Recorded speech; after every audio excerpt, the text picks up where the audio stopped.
Hello there, everybody, and welcome to Roll with Advantage. It's great to have everybody here. It is wonderful to be here after such a long hiatus. It's great to be back, but let's not dally or delay anymore. Let's go ahead and roll the intro and get into it.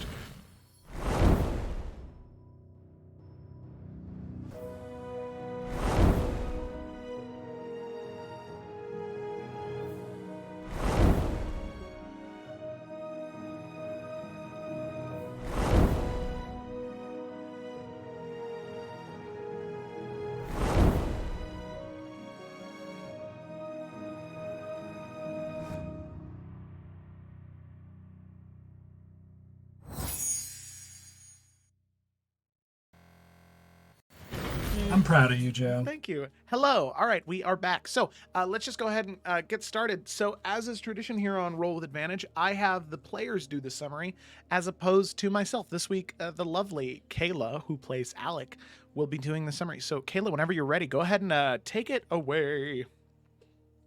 Thank you, I will. I'll sing the whole thing. Okay. Just kidding, I won't. Okay. Previously on the Explorers of Efera, the party is still mourning the death of their dear friend Morgonix. As the morning comes, they decide that they decide how they're going to go about bringing her back. They have a very long discussion on the right manner of action. So the Casa tribe seems to be their strongest hope, as they have the components needed to aid the magic that Oyvind has to resurrect her. They collectively make the choice to seek them out. Grace, though, however, is very uncomfortable with this idea, but they have to carry on if they want to be able to bring Morgonix back. So during this journey towards the Casa tribe, Varnas decides during one camping night to scry on Din and Vanir, that drow vampire that attacked us back into Efera and is working with Korvac and the Dark One. Through scrying, we see Dinan standing in front of a seal of one of the 13 Forsaken, specifically one that has decaying branches and mushrooms. And as he's standing there, it's like he's waiting for someone to arrive. When that person did arrive, we heard a strange, distorted voice saying, "Oh, do you always have someone watching you?" So we had been caught, and we decided to quickly hang up and cut the connection off. Varnas then made the quick decision to message Emeril and inform him of what we just witnessed. Fucking tattletales. So we are the best tattletales. More conversations are had over their journey throughout the different nights they stopped to camp. Torin and Alec discuss their feelings of mourning and appreciation for each other's support. Varnas does reveal to Torin who the Golden Shields are and hopes to provide some insight into Torin's lost memories. After Torin explains what Oyvind saw when he looked into his mind. Varnas then attempts to cast Greater Restoration and help, in order to try and help restore some of those memories, but something within Torin repels it, pushes it away. Before the party can make it to the Casa tribes, they have to cross what's called the Silent Road, this long stretch of land home to a giant worm that cannot be disrupted or we'll all get eaten and die. The party must pass through in utter silence, and as they cross, though, they are met with a strange gang of bandits that attempt to shake down the party. Knowing that they can't make a sound and not really wanting to push it, the party begrudgingly complies and hands over all their food and water. Finally, after they leave this group of shitty people, the party makes it to these large caverns where the Casa tribes call home. There's a woman, bow drawn, meets them at the entrance, and Alec demands to speak with their chief, and it is agreed that she will take them to her, but during this time, they are not allowed to brandish their weapons at all. And that is where we left off. All right, thank you so much. And look at that. Of course, on cue, as soon as you finish that is when the intro or when the Discord notification officially goes off. That's awesome. All righty. So exactly. So in that same moment, all of you transition from this intro screen to the entrance to the home of the Casa tribes. Now, all of you know that surrounding this entire group of people, for one, as far as all of you knew not but a week ago, this tribe just wasn't in existence. It didn't exist at all. There was no history, no proof, no anything of these people. But apparently there is an entire subsection of them that are existing within these mountains bordering the Bloody Mesa. So you head that way, meeting with the archer woman who greeted you at their gate, if you can call it that, the opening in the mountain, leaving Grace and Duncan outside. She greets you, and she does inform you that she will take you to speak with their chief. So, with that, you begin to make your way through what at first is large, cavernous hallways. Large, cavernous hallways that lead you from one place to another. There seeming to be these intricate and rather chaotic patterns, but this woman leading you through shaven head, she continues to take you hallway to hallway to hallway through this chaotic maze until eventually these rocky, hard, natural cave formations begin to turn into wider, carved hallways that are structured and well built and have these intricate carvings into the floor as you're walking through them, and in some places have these intricately carved images into the stone as you begin to walk through the halls of the Casa tribes. Go ahead and move you there. So, you begin to make your way throughout the halls, and the woman turns back towards you and stops and says, "Before we go any further, I want to make something extremely clear to all of you. Chief Shanai will speak to you out of a courtesy of that of Clan Ruby Hollow to Clan Silverfoot. And I hope that I do not need to say this, but before you enter, you will treat her with the utmost respect that you would to your companion here," gesturing to Alec. "You also, before you enter, out of safety for our chief, you will leave your weapons on the table here."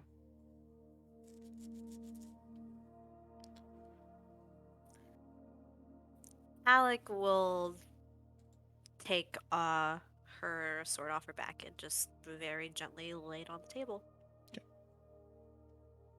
Doran will follow suit and lay his hammer on the table and look over and go, my shield too, or just the hammer? The shield as well. Okay. I can promise you no harm will come upon you when speaking You- with Chief Shanai. He turns the shield around and it's a sad face, and he's like, "I'll come back for you." He puts it on the table. I don't have any weapons on me. And so, yeah. Okay. All right. She'll nod at that. Sorry, I'm sorry.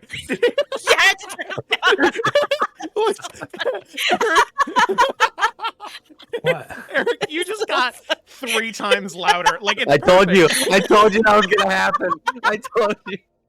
It was like Owen just shouted at this fucking lady.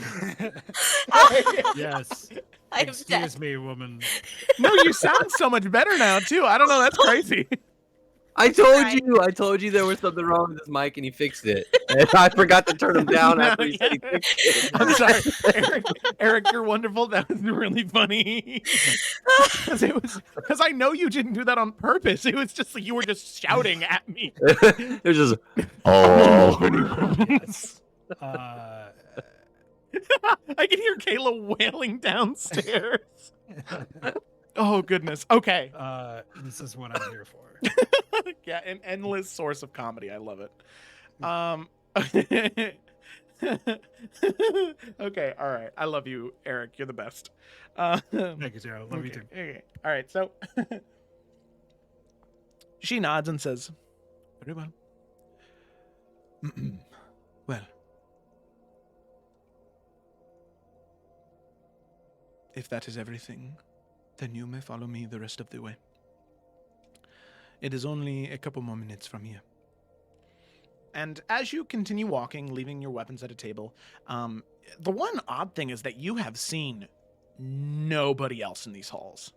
Like, aside from the 10 or so people that you saw that were at that gate along with the woman, you've seen no other person, not a soul, especially considering how well made these halls are and how wide they are. I mean, practically, like, Alec, Torin, and Oven can stand shoulder to shoulder and walk down with still a little bit of room on each side. So they're incredibly wide, well made, and it's just odd that you haven't seen any people. John, this moment with Torin is like, do you remember in Pirates of the Caribbean 3 when Elizabeth keeps taking the weapons out? Like, that's what I'm imagining. I looked at my inventory. I was like, oh wait, I have way more than just a hammer. Yeah, you have Skyrim inventory issues right now. Okay. Sorry, I just kept seeing the messages. So you continue throughout the halls till eventually you start to hear something. And you can see that the woman leading you also kind of stops and listens. And you can hear what sounds like shouting of some kind, or at least raised voices to a degree, coming a little bit down the hall. And as you begin to approach, eventually the woman, she listens for a moment and then kind of like nods her head like, okay, yeah, I know exactly what this is. And Yeah, Alec is kind of giving the woman leading us the way a very strange look, like eyebrow quirked, like is this a formal thing that happens around here, or not gonna say anything. Yeah. She's just looking at her. The woman is going to turn very briefly and just say, you are not the only visitors in these halls.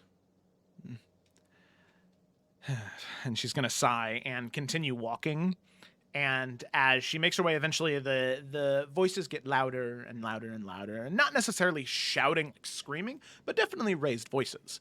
As eventually the woman gets to the door and she says, please, wait here for a moment. And she's going to head in.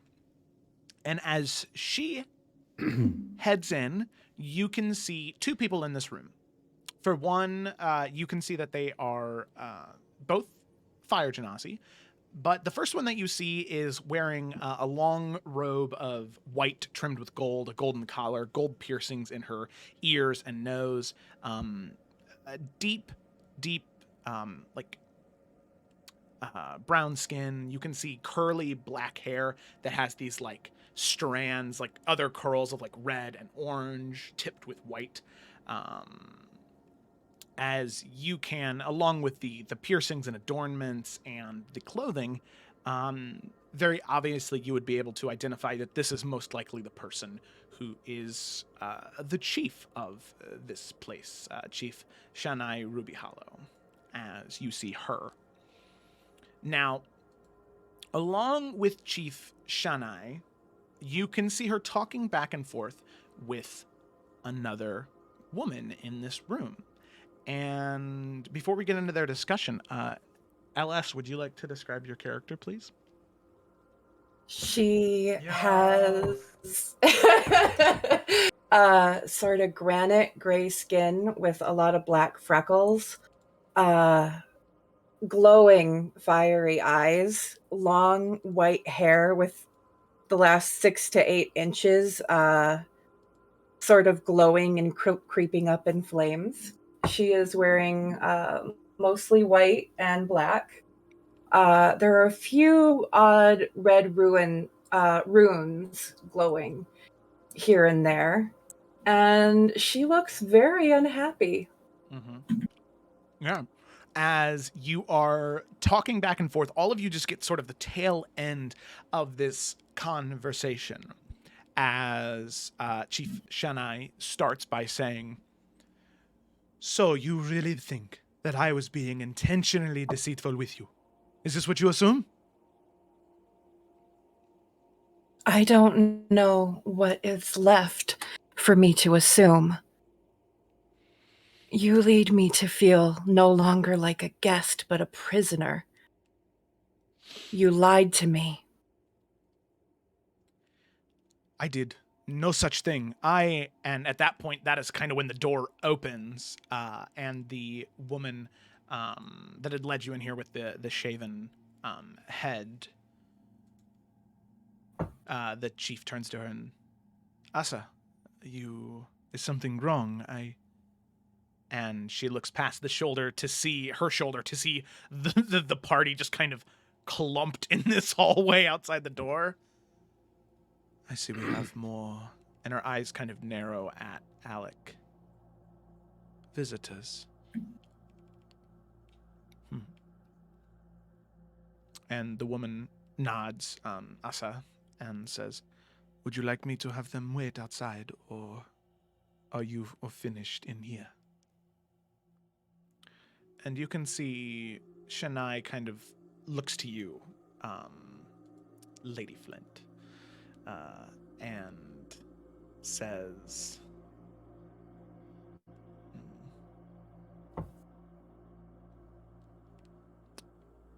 do me one favor. I think we may have found your ticket out of here. Why don't you stay? Hear what they have to say. And who knows? Maybe this is what you're looking for to leave. As I told you when you first arrived, you are not a prisoner. But if you're going to leave, I'm going to make sure that you do so safely. She's going to say nothing, but she's going to raise an eyebrow and sort of very obviously look everyone up and down. And she's just going to take a step back against the wall and cross her arms. Okay. Sounds good. And let me just do this just because I can. View character art. Boom. That's Lady Flint right there. It's full art. Boom. Look at that. All right. Cool. Oh, she's also got these sort of fissures in her skin that seem to be like kind of like lava glowing. I forgot about those. Hell yeah. I love it. All right. So you can see the party, right? All of you can see this woman dressed as Lady Flint sort of move up to the back of the wall, cross her arms, and just wait as Chief Shania gestures with her hand for all of you to enter. Torn's gonna lean over to Oven and just whisper, I got a really weird feeling about this place. What's so weird about it? I don't know. It's a lot going on. We should follow them in. It's my least favorite thing of being a Jarl. Bureaucracy. Yeah, I know nothing about that. Well, afterward, you and I can sit down and have a talk about it. I feel like that's a subject I would not, you know what? Sure. Okay, so Alec is gonna lead like the way into the room, and she is as putting on her best. I am also a chief face.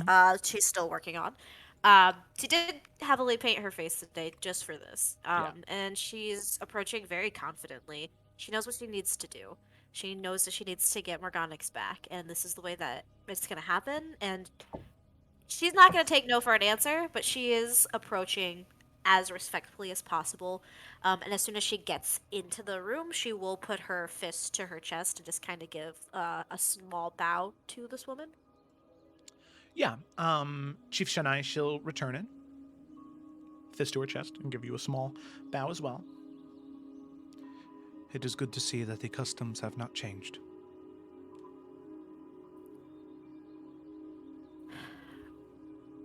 You can see Alec just kind of like take a deep breath because what the woman before said to her, she doesn't really know how her name is going to be regarded here.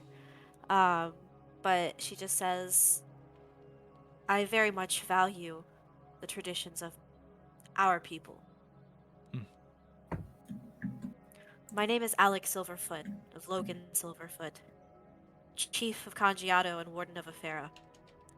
And I have come here with my friends to ask for your help.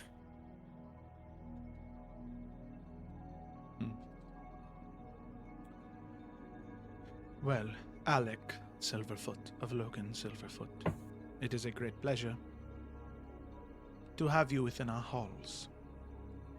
The rest of your companions, their names as well. Alec will just kind of turn and look at everybody. Torn is going to bow like Alec did and go, my name is Torn Shadowstone. Turin Shadowstone. Mm-hmm. She'll nod.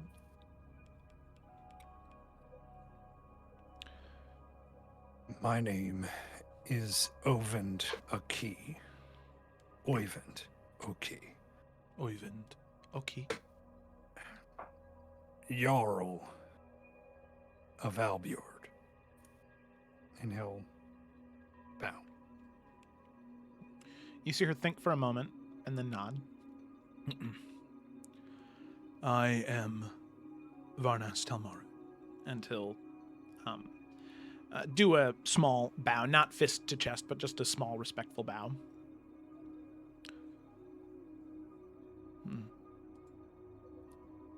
My friend was killed not too long ago. Only a few days now. And the manner in which she was killed, it was left without a body. But I was told that you have some items, maybe, that could help us with the magic we need to bring her back. Is this something you can do? The rituals to bring a soul back to a body, most people are capable of, with enough training and practice and knowledge. To create a body as it was, and to bring a soul back to a vessel that it never knew, is something incredibly difficult. Is this knowledge we possess? Yes, it is. But this is the nature of things. Death is an inherent part of life. I am well aware of how death and life work. You do not need to tell me or lecture me about how death works. And I say that with all respect. But if there is a way to bring her back, I am going to do everything in my power to make that attempt. I come to you as a fellow chief, as kin. Kin. Yes. I'm sure that growing up you heard many stories of Eliza. Right? Great did. chief of Congiato. Someone who united all of the tribes behind her to fight back against Korvac and the Gnolls.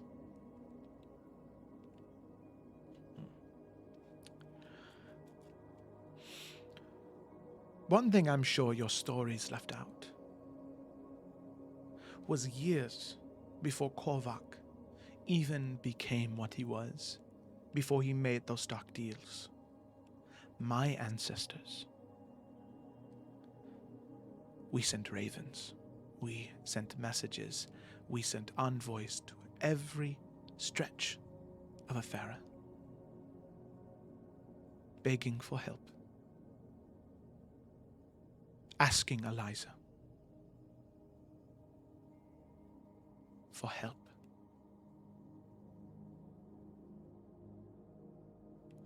Do you know what they said? I do not. Conflicts between tribes should be resolved by those tribes.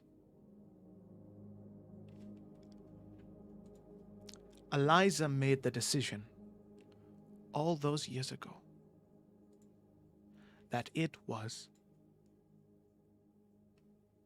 Clan Ruby Hollow's responsibility of the Casa tribes to stop Clan Blackwind of the Cree tribes. For the most part, we were well matched. Why would it not work?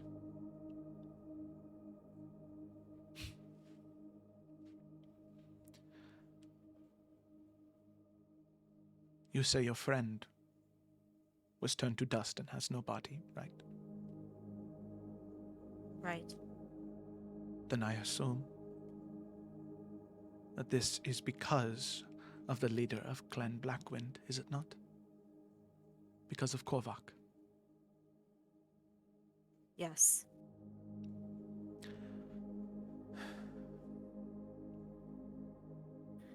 And you can see a kind of sadness come across her face, and she says, hundreds of thousands of my people died thousands of years ago and still continue to die. Each and every week because of him.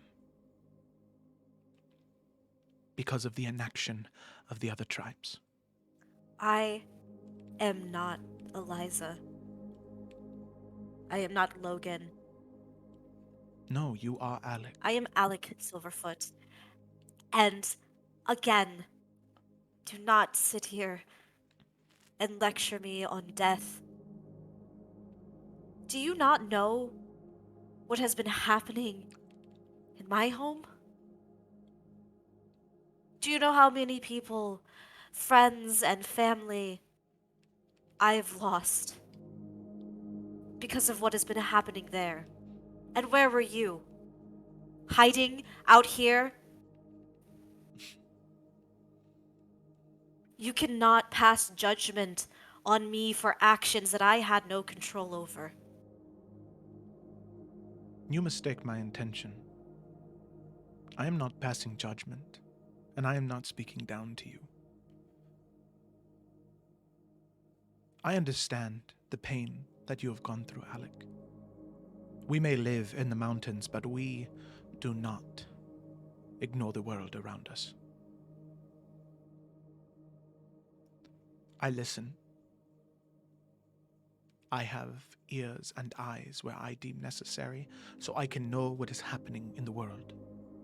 You know I need to kill Korvac. And you know the life of my friend is incredibly important to me. The life of your friend is not just important to you. It's important to many of us. Do not think that your deeds have gone unnoticed. The revolution, Doridine Dupree. These are things that are known. Even I know them. I didn't say what I said earlier out of disrespect for you or for your ancestors, but so you could understand why we live in these mountains.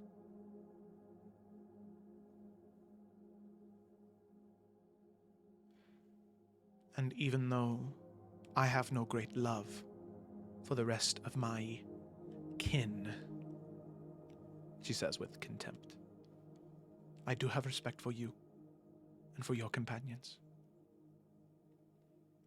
and a hatred for Korvac. So, I will help you with this ritual, with the ingredients, to bring your friend back. But I want to be very clear right now. It is not guaranteed. Nothing is. Especially when bringing a body and a soul back from nothing. As long as there is hope, I am going to try.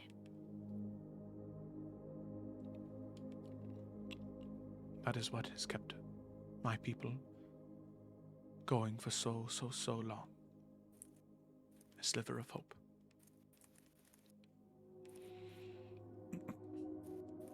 But, sadly, the ingredients necessary are dangerous to get, to say the least, in order to bring a soul and a body back. It is... They are dangerous ingredients to get because of the creatures they come from.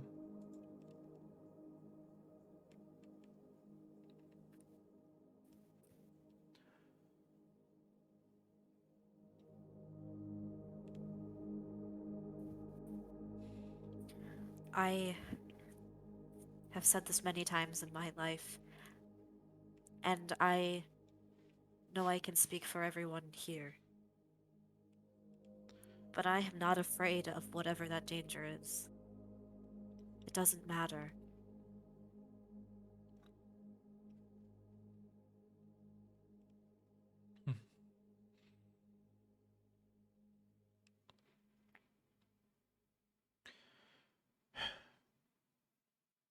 Well, then I will tell you what you need. And I can tell you these ingredients can be retrieved from these mountains that you currently lie underneath.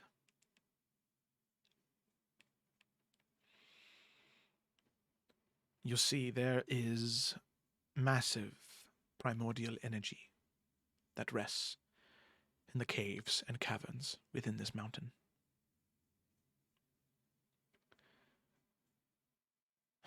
There are 2 ingredients that are necessary for this process. And someone here in your group will need to be the one to perform said ritual.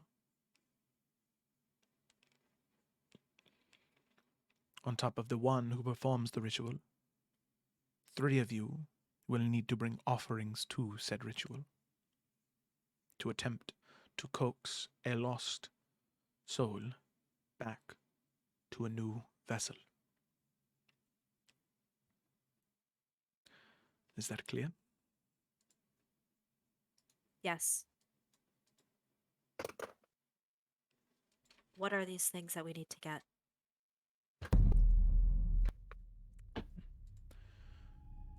There are 2 ingredients, like I said, and in the halls that you'll be going into, there is something else that can be done to weaken Korvac,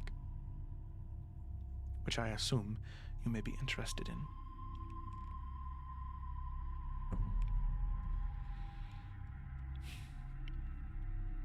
What is it?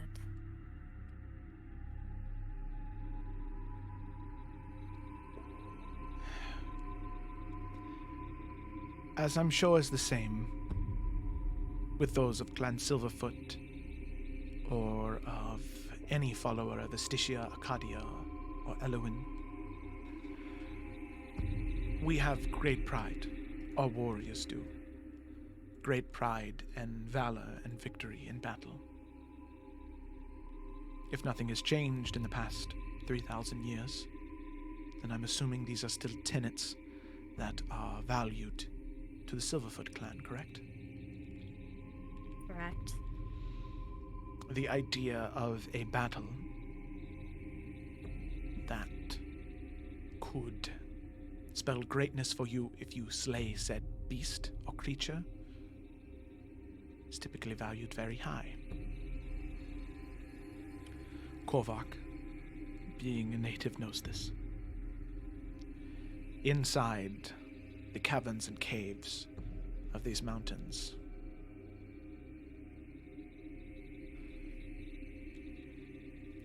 there is a hero, well, at one point he was, who attempted to slay Korvac. Korvac, using the powers of Heartsbane, corrupted him.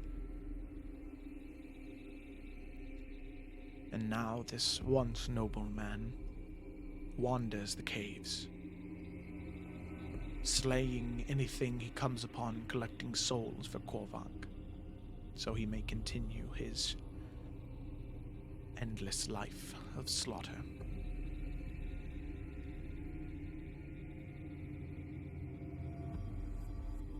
While searching through these caves, if you find this knight, this long-forgotten hero, and you are able to destroy them, you would weaken Korvak's stance significantly when you go to face him. Thorn raises his hand. She kind of like squints her eyes at you. Yes, you may speak. Question. This knight you speak of, has anyone here encountered them? And lived. Yes. I have encountered it before. Oh. And I was unable to defeat it.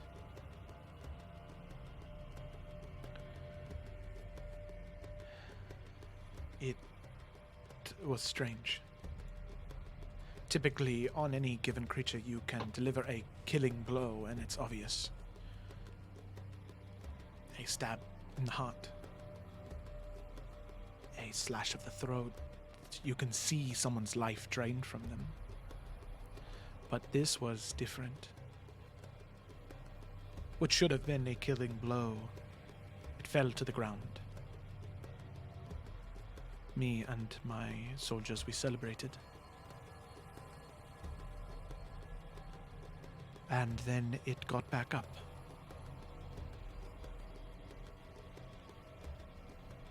It cut through most of my men, most of my fighters. And I knew that I was no good to my people dead.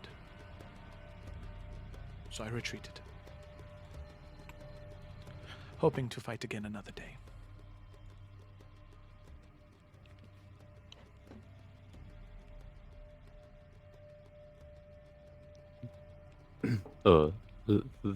Thank you.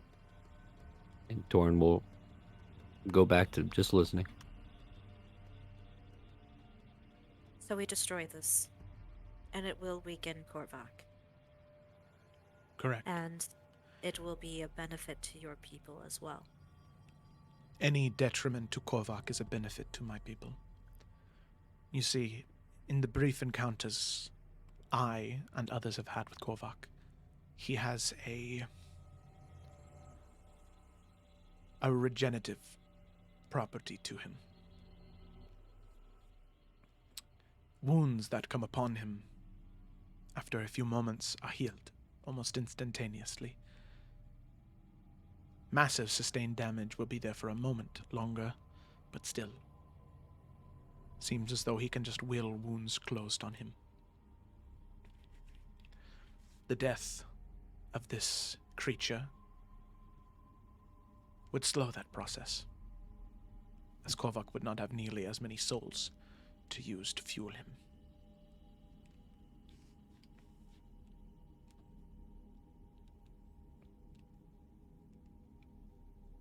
It will be done. And the 2 ingredients. Yes. Most all of our rituals are connected to the elemental plane of fire and to Kosath. To your friend, Oven Aki, the Jarl of the city of Albjord.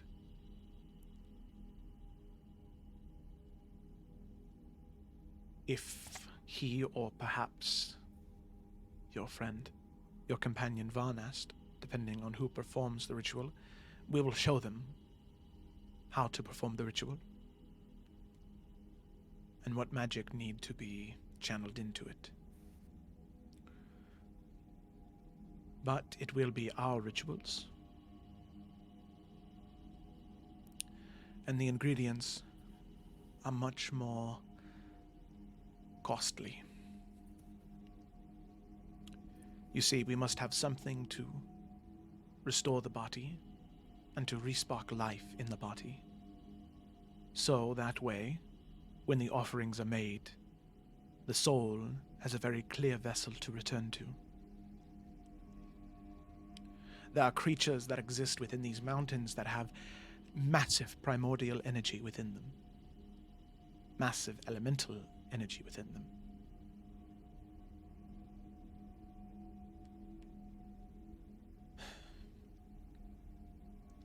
Near the peaks of the mountains, you will find a lair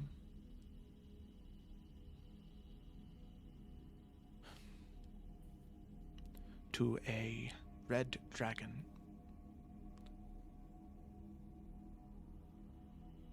You will need the heart of this creature to restore her body.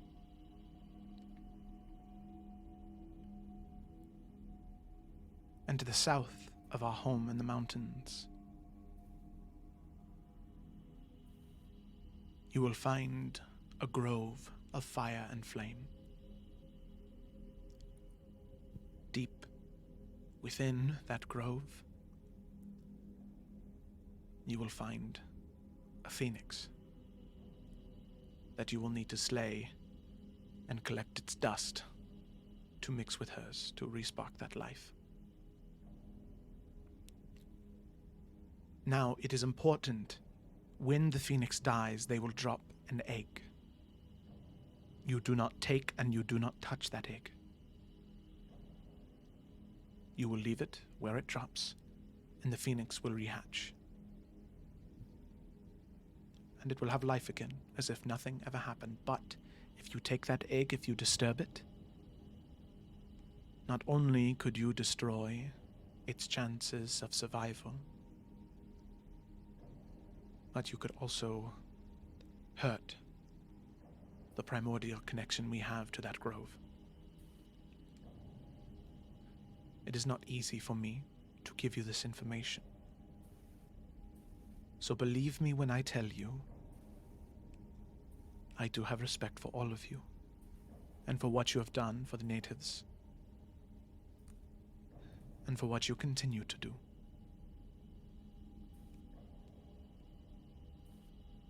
Thank you. Thank you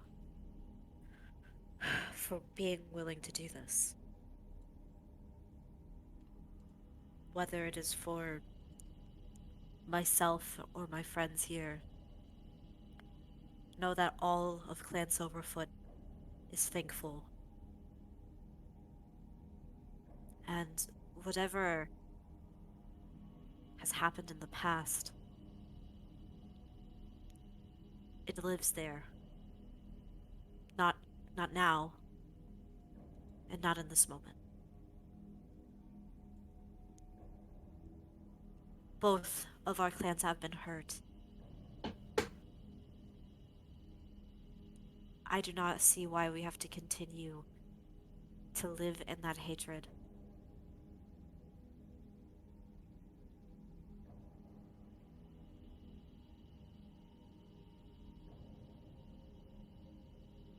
But that is a conversation that we can have at another time.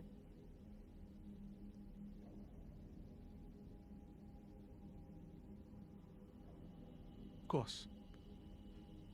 And if the other chiefs are half as honorable as you, Alec, I would be happy to return to the fold. But if what I have heard is correct, some of them even have problems with you, which is why I refuse to rejoin those circles. But if things change, if more people like you or your companions are leaders, I would be more than happy to join you. And Alec will just kind of nod, understanding the weight of that.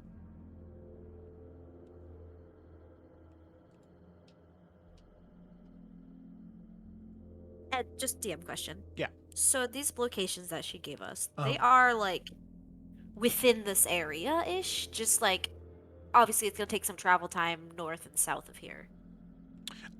When she says north and south, I guess a better indicator of that would be up and down. Like Oh, we're vertic- just like traveling with inside the mountain, Yeah. essentially. yeah, Oh, up okay. and then down. Okay. Another DM question. How much do you would Torin know about dragons specifically? A fair bit, I'd say, you know, all things considered. Torin's just going to speak up. Question again. He raises his hand. You may speak. Oh, thank you. I don't know. I know a little bit about dragons. And you specifically said the lair of a red dragon? Correct. From what I know, that if we slay the dragon, will that affect the area? Because I know that when dragons settle, they can kind of affect the area around them. Yes. That is a very good question.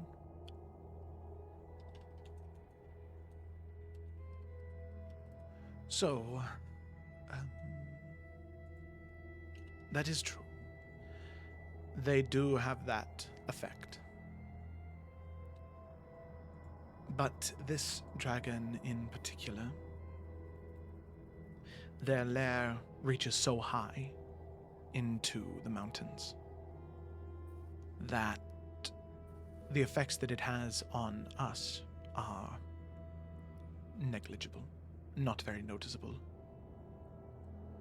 The only thing is there are small earthquakes every now and then, which, in all honesty, do more harm than good. You see, red dragons are not necessarily good neighbors to have. In fact, there has been a group of individuals who has taken to stealing and thieving and robbing on the silent road, and then bringing those things that they find to that dragon. Oh. Yeah, I think we met those guys. Yes. I'm very sorry to hear that. We'll make sure that Well- you have enough food and drink for your journey. Well, maybe we'll run into them on the way there. Perhaps you will. Thank you for your knowledge. One more question. Does the dragon have a name?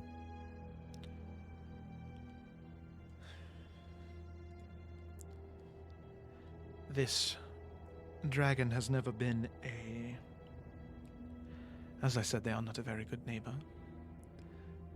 They have never bothered to speak with us, aside from demanding payment every now and then. Never even sharing us a name or an origin of where they came from. Okay. Part of the reason why I'm so alright with this entity in particular being used for this ritual. And no one has traveled up there.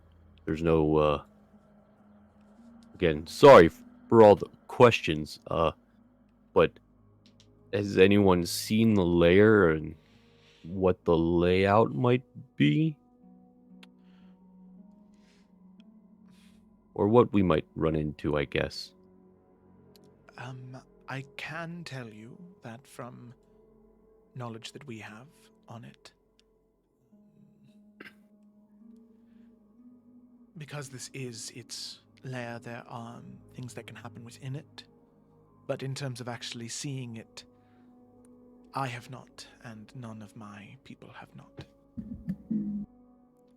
Okay. enough of us can outnumber that knight and stand a chance, at least we thought, but most of us are wise enough to not try and either take on that dragon by ourselves or even with a large group. It takes a Oh. skilled group of individuals to bring down a dragon. He's gonna bow and thank you. Mhm. Go back to listening.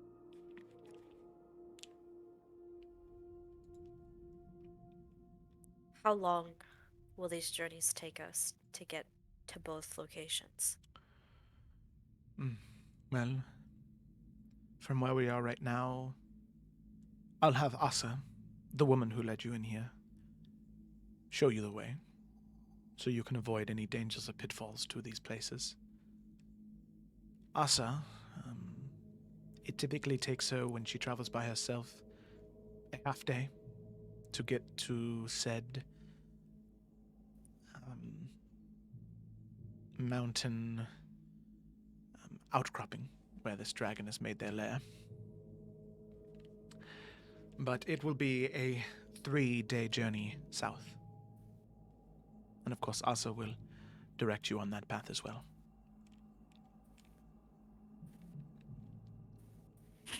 Alec will nod again.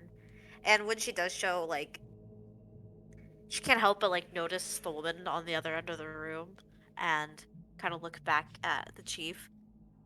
I apologize for interrupting. As you can see, this was a very important matter. No, in fact, you're right, it was very important, but I think might have a solution. Lady Flint, you would like nothing more than to leave and get back to your home, to your purpose. Such as it is.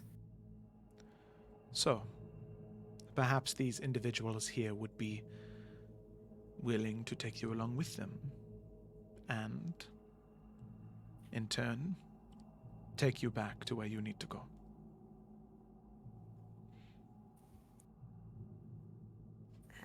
And where exactly is that? Anywhere but here. I just need to get back to civilization. My people will do the rest. So you're okay traveling to fight a red dragon, or? Oh yeah, I fuck with that. I'm into that. Awesome. How old is this dragon? Oh, that's a good question. It is an adult dragon. Not yet reached full maturity, not yet as powerful as some, but still, to be trifled with, it is dangerous.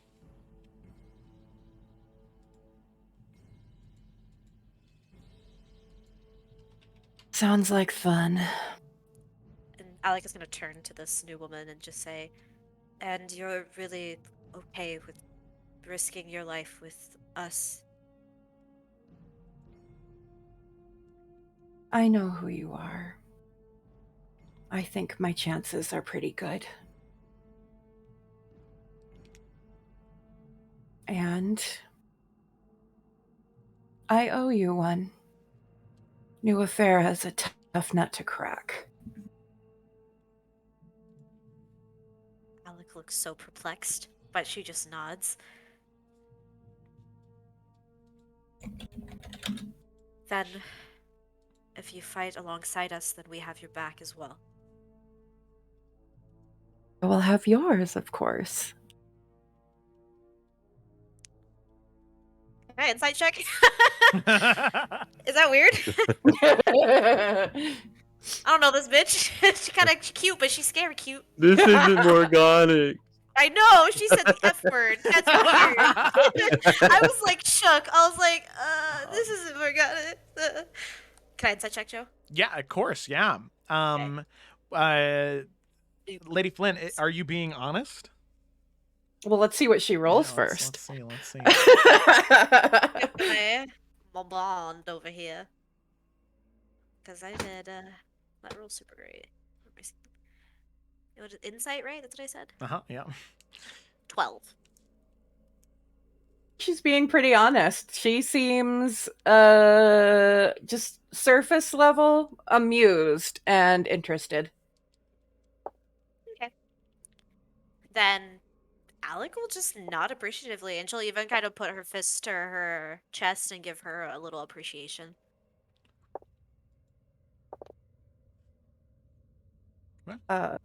Lady Flint will just kind of nod her head a little because she still doesn't know what the appropriate response to that is. It's like, okay. Question to the group. When should we leave? Now? Man, normally in this moment, Alec would like look at Varnast and see how he was feeling, and Morganix, but she's not here. You're stuck with the Dragonborn and the Orc. Her new Half. best buddy. Half. Which, to her credit, she also, it's feeling weird because she's not used to being the one having to make decisions, even in her position that she's in, that she is still awkwardly trying to figure out. She kind of looks over at Oyvind and Torin and Varnast. How are you guys doing?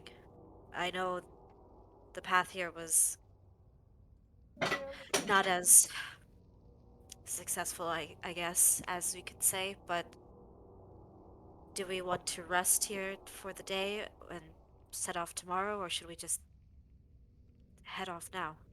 Well, if I'm being perfectly honest, I am doing great, and I am very excited to fight a dragon. Alec But will crack a smile at that, because she kind of is too, not gonna lie. I mean, it's a dragon. It's pretty cool. But I'm just here to hit things with my hammer. So if everyone else is not okay with going now, I'm okay with not going now. But if everyone is okay with going now, then I'm okay with going now. Now's good. Oyvind, do you feel as though you are prepared for this? I do believe time is key. So the less that is spent, the more that we have. So You could say time is a key. What Varnas says to you? Such a good It's- thing Varnast would say. It's his last name. It's a key. Time is key. Making a joke. Okay. I'm ready. I think that the faster we do this, less time Morganix's soul is out there in the ether. Agreed. She's probably better off than you guys are right now. She'll just take a little nap. Alec is going to look at her with a very, like... Too soon? So is Torin. Yeah, So it's gonna be Alec like, has, "The daggers in her fuck?" eyes. She doesn't want to, be rude to this person she just met, but oof. I think now is it's- best to go. Good to know where the boundaries are. By the way, I don't know if anybody else picked up on this, but I'm pretty sure you all did. The dragon is very, very, very high up in the mountain. Now, that's not the first place we want to go. I'm totally fine with going and fighting a phoenix as well, just not as cool as the dragon. I have an idea for getting to the dragon. Hmm? They said that the people that robbed us were stealing things and giving it to them. To this Yeah. dragon.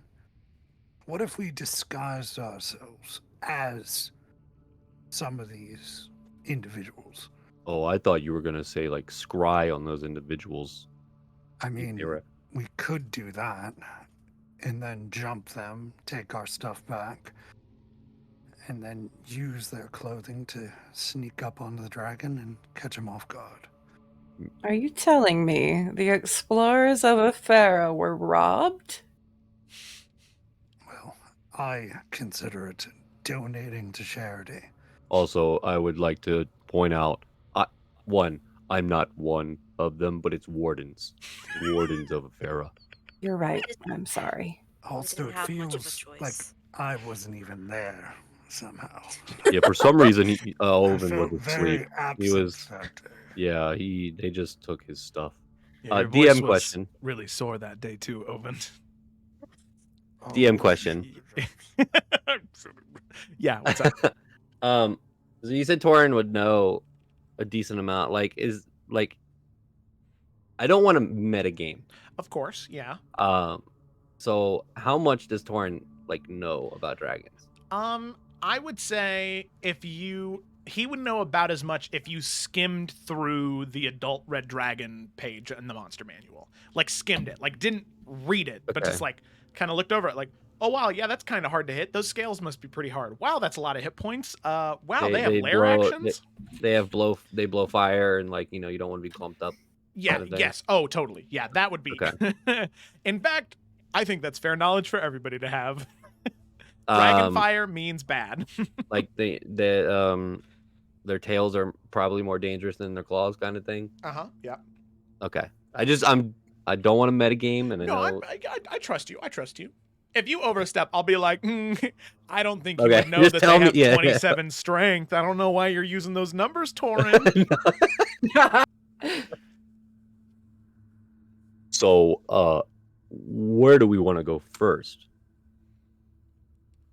Seems like we have a better idea about the dragon, but again, this is a party consensus kind of thing. You can see Alec trying to hide her enthusiasm too. A dragon does seem as though the tougher of the two enemies, and it would make the most sense to approach that first. Plus, if we kill the dragon first, dragons are really big, so I'm going to assume that its heart is going to be very big. So on our way down to the Phoenix, we could drop the heart off. Yeah. That makes sense. Also assuming that we live. Correct. That is a rather big assumption. She did say this thing is adult, which is not ideal for us. Could be worse. Yeah, it could be older than an adult. Yeah. I don't know what that would be considered, but yeah. Ancient. Oh yeah, I've heard that word before. Varnast is going to say, well, it seems like all of you want to go to the dragon first, so let's just do that. All right, should we walk and talk? Yes. Alec is gonna turn back to the chief, who I assume is still in the room, just listening to this conversation. Yeah. And just kind of put her fist to her chest and say, "Thank you for everything. This is not going to go. I don't think I even have the words. Just know that you are appreciated greatly, and we will do these things. And we will return as soon as we have everything we need."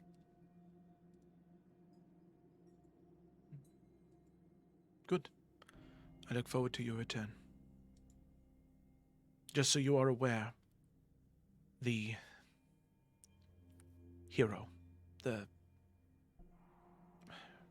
cursed hero, is located in the same area as the Phoenix. So, when you do head down there, be careful. Some of my soldiers, we were not able to recover all of the bodies. So maybe some of them were given to Korvac, but perhaps some of them are now within the hands of the cursed hero. So just be mindful in your journey. We will. Another question. He raises his hand again. You may ask. What exactly does this knight guy fight with? Like, does he have magic, He does. or is it okay? He wears plate armor and has a shield. He uses a very long, heavy blade. On top of that, his face is entirely shrouded by his helm, but there are these two fine points of flame. Like a complete void of light, but with two beads.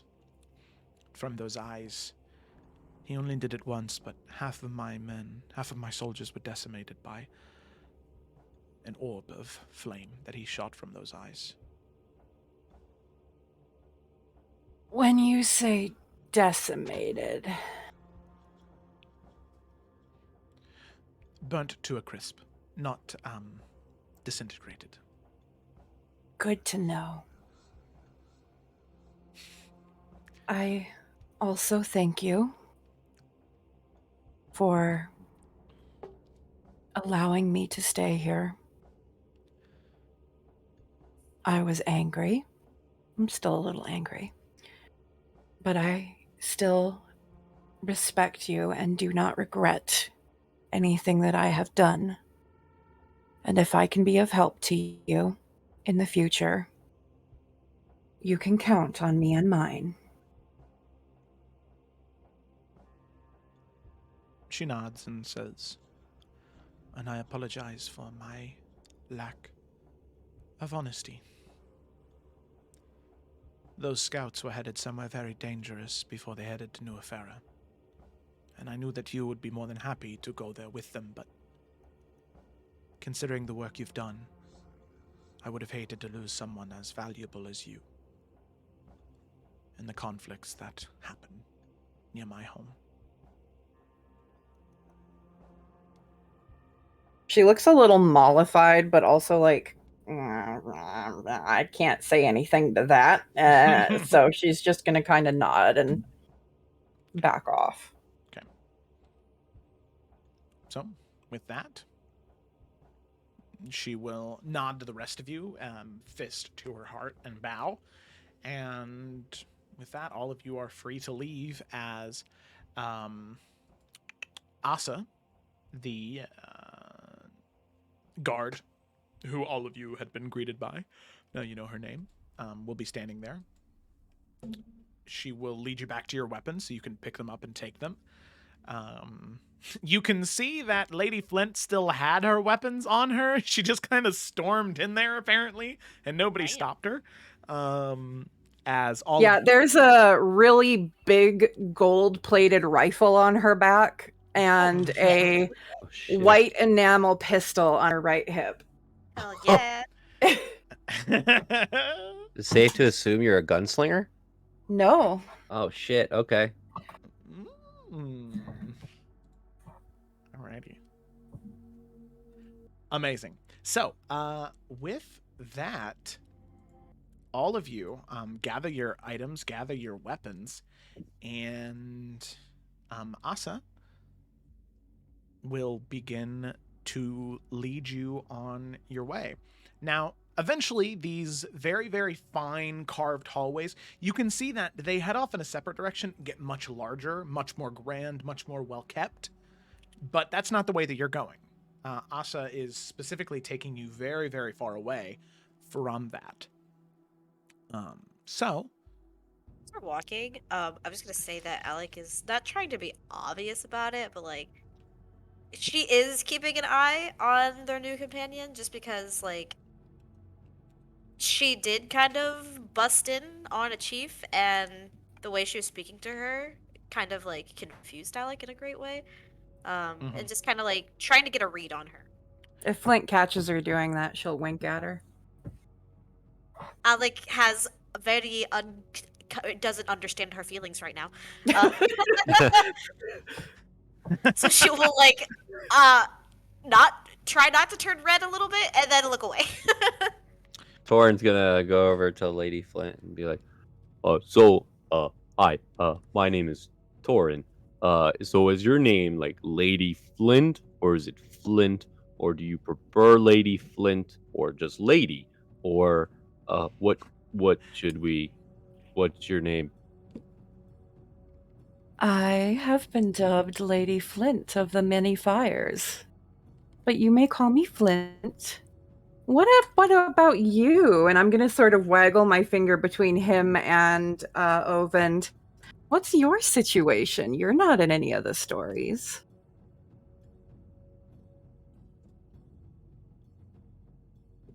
Wait, I consider myself more of a storyteller. Hmm. he's really good too.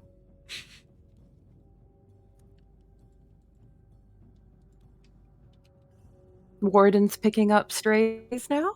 Not that I mind. They feed well. Why not travel with them? Interesting. I'm not a stray. I had a home and everything before this. Actually, now that I think about it, I'm just gonna go talk to Alec. You guys, bye. He's gonna just walk up to Alec and just be like, that was so awkward. I'm just gonna shrug at Oyvind. She did this very Oyvind's strange gonna thing do with the her same. eye. He's just gonna shrug and be like, yep. Wait, she did a strange thing with her eye, like magical, or she No, cast a spell on you? it is as if one eye blinked and the other did not. In a way. Oh, that's called winking. Have you never winked before? Alex strains to try. Yeah, just make sure you look like you have great muscle control. So like you just make sure that one closes and one stays open like this, and you're gonna wink. Okay, but why was she winking? Um, I'm not too keen on the gesture. I just know it. Uh, hmm. I don't know when you're supposed to actually use that. I'm not either, but I just want to make sure. There's just so much happening, and where we're going is very dangerous, and I need to make sure that everyone is on the same page. Of course, we'll have conversations as we get there. We are walking and talking currently now, right? Correct. Yep. Yep. Asa Okay. is leading you through the halls and now sort of up these craggy steps as you begin your journey towards the Red Dragon. Uh, Oh, go ahead, sorry. no, go ahead. Torin, if you don't mind, I do need to speak with Oyvind for a moment. Torin, look, he completely understands, and then you can just see a look of like, okay, I'm gonna go back into the awkward now. It's like, okay, yeah, if you need me, I'll Maybe be. you should try winking back at her and see what that does. Oh, okay, yeah, yeah, I'll try that. He's Good luck, gonna, friend. thanks. He's just gonna turn around and start walking back and tap Owen on the shoulder, be like, oh, Alec needs to talk to you. And then he's gonna look at Lady Flint and wink. She'll just grin at him. He smiles. That has a weird implication. Hey, Oven, Alec needs to talk to you. Look to Lady Flint. Wink. Gonna get murdered. Yeah. Oven will nod and walk over to Alec. Yeah, she'll like gesture for them to kind of walk a little bit a ways from everybody, just put like some space in between them. Mhm. And she's just gonna say, as I was saying to Torin, I just wanted to make sure that with where we're going, it is best that we are all on the same page. And I feel as though I need to apologize. Um, you are. You can see she's kind of like struggling for the right words. I am very sorry for what I said to you. What you did the other day with not allowing me to get to Korvac was. That was the right decision. Sometimes I. Sometimes I think very irrationally, and I react out of emotion, and in the past it was much worse. And I am trying to be better about that, but when that happened, I just lost all control that I had, and I was so angry. And sometimes when I am very angry, I tend to say things that I do not mean. And I want you to know that I very much respect you, and I respect your title. I cannot claim to know the pressure or the responsibilities that you have. And I did not mean to make them seem small. If I am being quite honest, I am still learning what I'm supposed to be doing. And you can see, like, most of the time, Alec does this thing where she tries to, like, seem older and, like, she knows what she's doing, but she's very much a 19-year-old elf baby in this moment. She's a child, and you can, behind the face paint, behind the headdress, she's still a kid.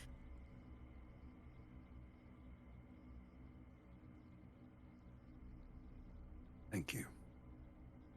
I can understand how difficult it can be to admit when you're wrong. And I appreciate your words. They carry a great weight.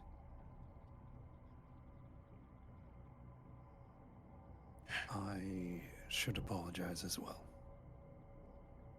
Sometimes, or the way it was, with the promise that I made, I can come off a bit hot-headed, as though I have no chill. And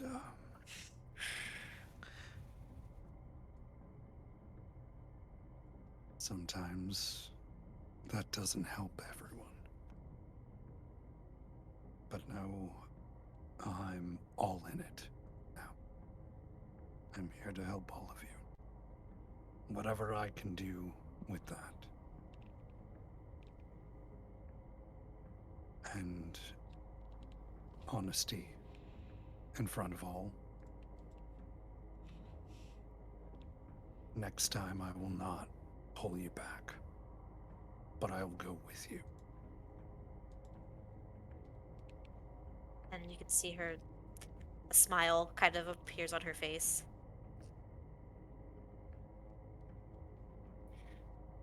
Thank you. No. Thank you. You've taught me a lot in the short time we've been traveling together. And I appreciate you for teaching me that. I think you would like my daughter a lot. I don't know if you could best her, but maybe you could. And I'll chuckle about that. But I I look need... very much forward to meeting her, because we will. I will be watching you, because I need to learn how to be a warrior in these times, where I was always a pacifist. I need to run forward and not behind anymore. because my fate is now sealed with you all.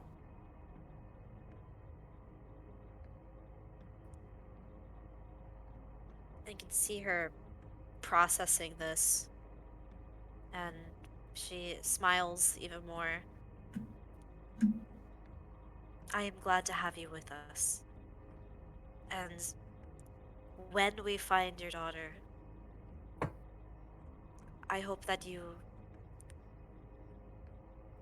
consider what we are doing is dangerous, sure, but we are trying to make a difference.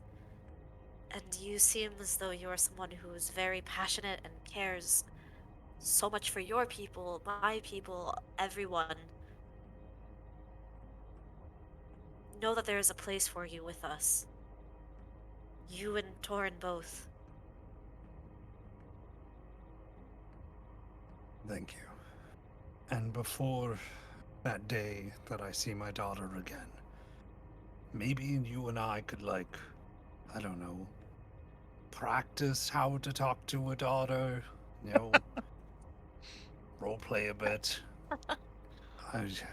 I'm afraid that my words could come out wrong to her, and I want to, I don't know. Would you You help can me? see her kind of like smile at herself and just say, I would be glad to help. But you can see her kind of like glance back at Vardas for a moment. Sometimes it's not what you say, it's how you say it. That makes all the difference. I'd be glad to help you. Thank you. She will give him another big old smile. I feel like we should headbutt or something. I don't know what's custom in your tribe. Alec will put her fist to her chest and just kind of give him a small bow. That is custom. Wayvind will do the same. I think if I headbutt you, I may accidentally kill you. As he smiles, she says it. Well, I yeah, only joke. I think this is a joke. it was a good one. You were telling jokes now. That's good. She's just gonna pat him on the back. He's like, yeah. I was thinking with this dealing with fire and with the dragon, we might be able to do a small ritual. I may be able to ask the spirits for protection from fire. That would make a big difference if you can. I've never fought a dragon before. I'm very excited to do so, but I need to put my excitement aside and know that the risk is heavy. And whatever you can do to benefit us, please.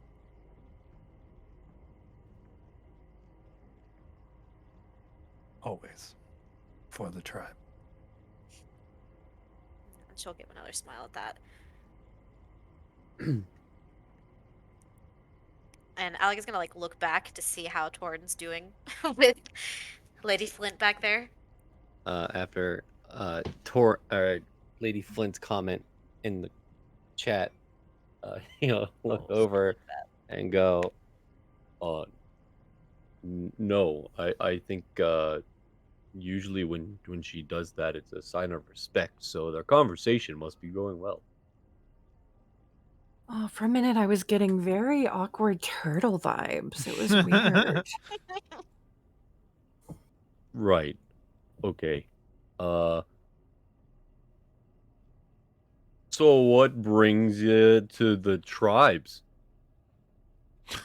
I got stuck here. It's kind of a long story.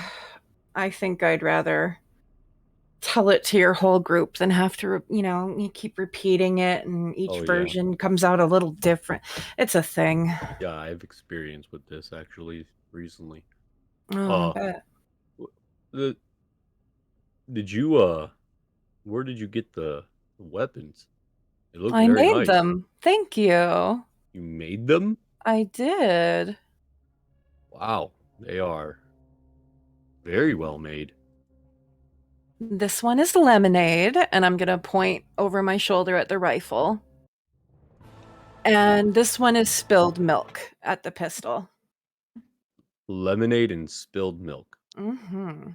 Oh, okay. Well, this is, and he pulls his shield around. Actually, I've never named my weapons. Oh, no. I name all of mine.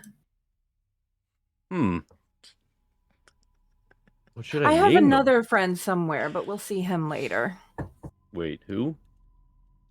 Well, there's some problems that only tequila can solve. Tequila. Okay.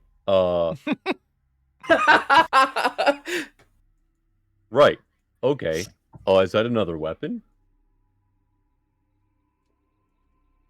In a sort, it's become more of a friend.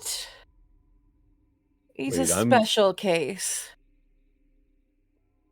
Wait, I'm confused. Are we talking about a weapon, or are you actually talking about tequila? Both. Oh, now I'm more confused.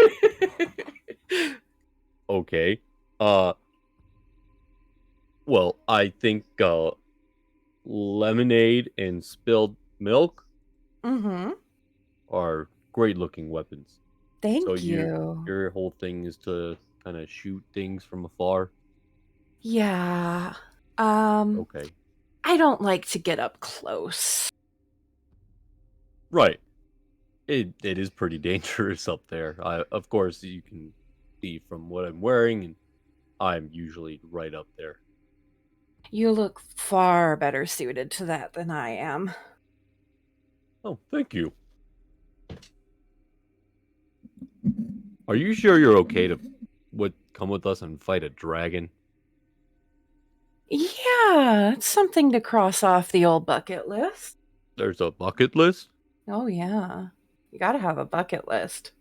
What's a Really? life without goals? What exactly would you define as like a bucket list? What does that mean? It's the things that you've absolutely got to do before you kick the bucket, darling.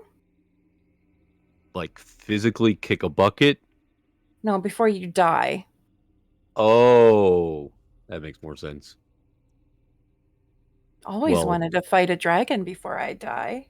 It might be how I die, but I was gonna say, well, you might not get to the rest of the bucket list. uh, I'm okay with that. You're oddly calm just walking into something that may or may not kill you, which is actually pretty cool.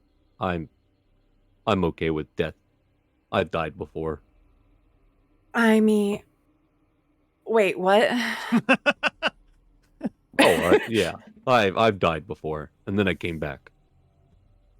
That's great. What was it like? Do you remember anything? I remember absolutely nothing before I just woke up. I didn't even remember my name when I woke up. Oh, that's Been like a learning disappointing. process over time of trying to figure out who I used to be. You don't So, remember anything from the other side? no, not at all. So I would say death not recommended, but if it happens, you can't control it.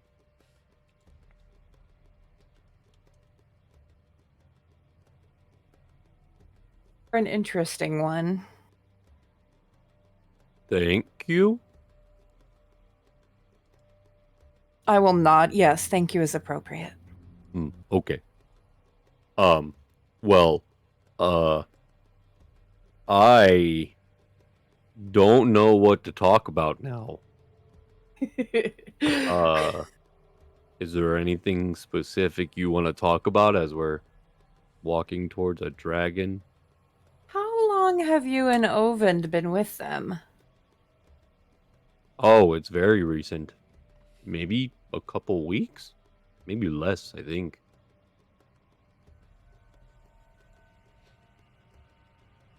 So Morgonix is dead.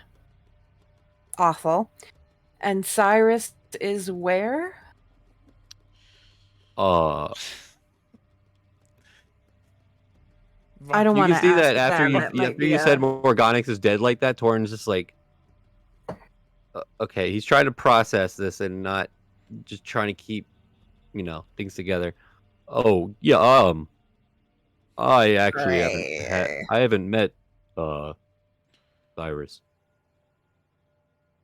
He goes by Zamir now. He's working with an individual who's trying to teach him how to better control his chaos magic. Oh, thank God, Varnas, you're here. Why would he want to control it? I have heard stories. Yeah, and being the person who's seen a lot of the stories that are told, it's probably for the best that he's getting it under control.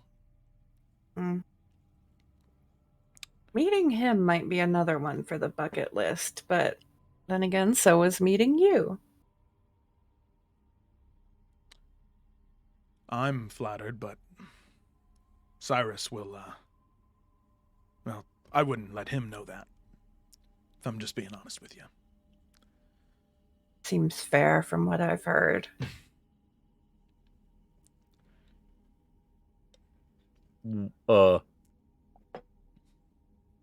gonna go talk to Alec again. Actually, I'm gonna go talk to. I'm gonna go up there. You're running out of people to talk to, Torin. I'm very uncomfortable. And he just Some people can only take me in small doses. It's fine.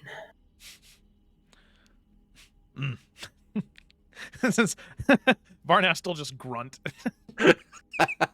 I will just smirk at him and see how long it takes to make him uncomfortable without saying anything. He's turned into Geralt. Varnas is now. Winds howling. Are we walking up a mountain currently?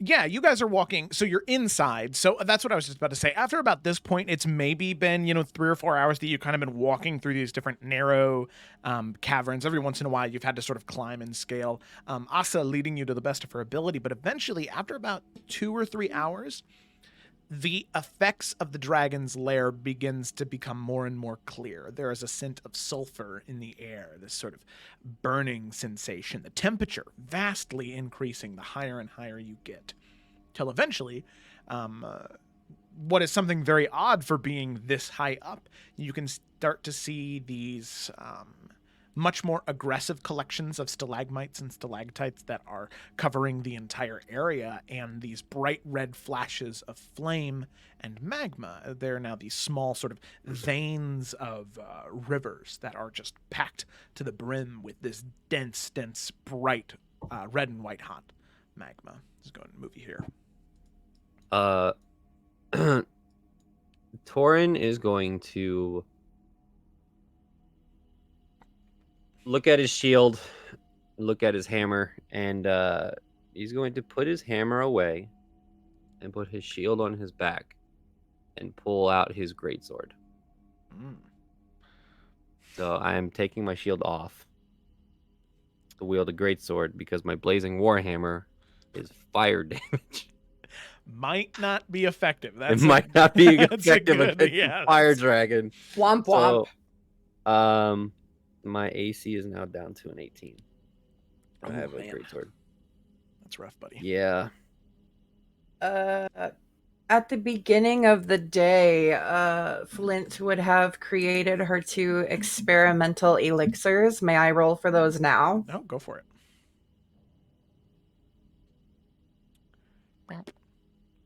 Oh, are you an artificer?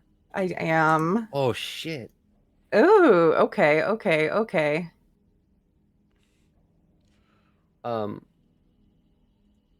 Also, Joe, would it be okay for me to switch spells around for like preparation?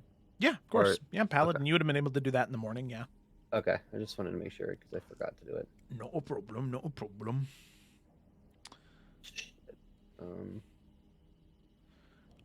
We're just gonna kind of work off of. Hey, do we want Varnas to have any spells specifically for this? Granted, he wouldn't. Revivify, please. Yeah. Too soon. Heal. If he has heal, that's probably a good spell to have. Yeah. Cleric's healing? That sounds fake. Yeah. Let's see. Okay, he does have Revivify prepared. Heal is 6th level, and he has Heal prepared. He has Holy Weapon, Mass Cure Wounds, Raise Dead, Scrying, Death Ward. Man, I gotta tell you guys, as a fire genasi, I have so many fire spells, and I'm just not happy about it right now. All right, should I take? I'm gonna get rid of Searing Smite. Should I take Wrathful Smite, which is psychic, or should I take Thunderous, which is thunder? Geo, during this time, Thunderous. Weavind is going to perform a ritual just with everyone and get protection from elements prepared. Ah, very good idea. Yeah.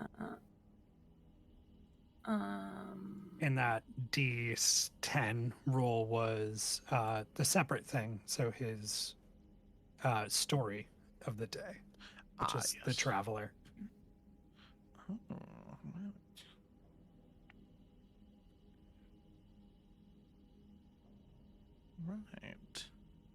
right. Good. Alec, what are you preparing? I prepare fist. About that, Flint would like to go up to Alec.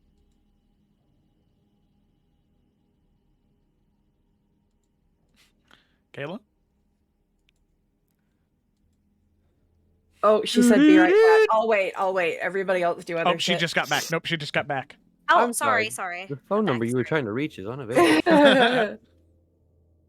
I'll go up to Alec.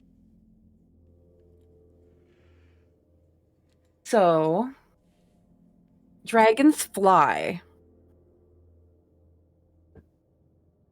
Right. Would you allow me? It's gonna be weird.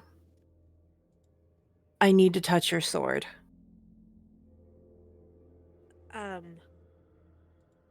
Okay, and you're...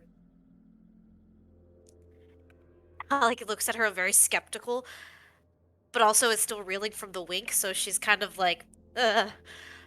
So she'll just very hesitantly reach around her shoulder and not giving it to her, but kind of just like presenting it.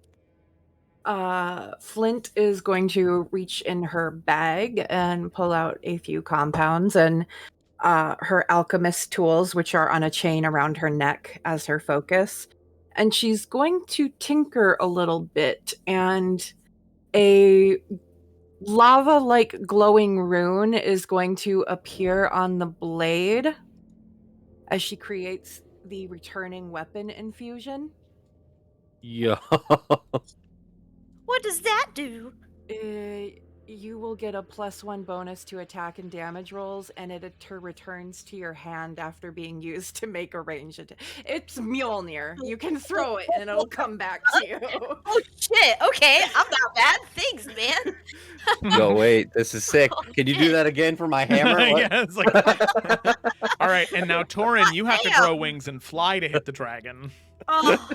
No, Torin, I will give my experimental elixir of the day. Oh, I'm gonna become a witcher? No, this is gonna make you fly for 10 minutes. Oh shit! You move 10 feet. Oh, speed of 10 feet. Okay, so you're just kind of Wait. floating. So it's basically casting levitate on me? You can move 10 feet around. You have a fly speed of 10 feet. All right, So noted. it's not great. Noted. How? Thank you, It's not great, but Joe. How close are we? Do we feel? I Our also would let you know destination. that you're about an hour away now. Okay. it'll also give you temporary hit points if you drink it, though. Okay. Oh. So what is it again? It's so stupid, but I don't know why they did this to me. But yeah, it's shit. Where'd they go? That one's for Torin because I made your weapon Mjolnir.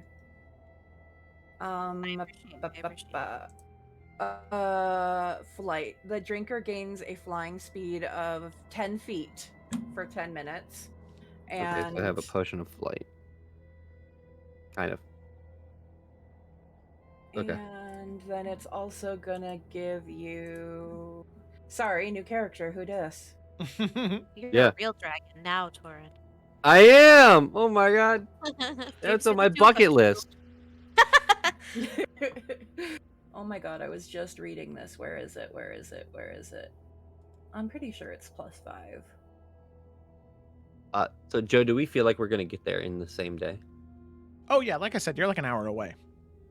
Okay, just so that you know, Mhm. if Torn feels like they're about to be there or about to go into combat, I guess he's gonna cast Sacred Weapon on his greatsword, which is gonna give it a Oh. +4 and turn it magical because his greatsword is not magical. That is a good point. I actually am kind of curious here. What is But also this? it will emit bright light. But this is like it's only for a minute, so it's like as we're going into combat, I'm gonna cast that. Okay. Checks out. So that way you don't have to do that like on your first turn in combat. I get that. Right.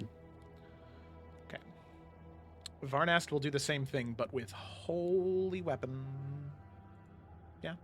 Yeah. Okay. All right. Everyone, game face.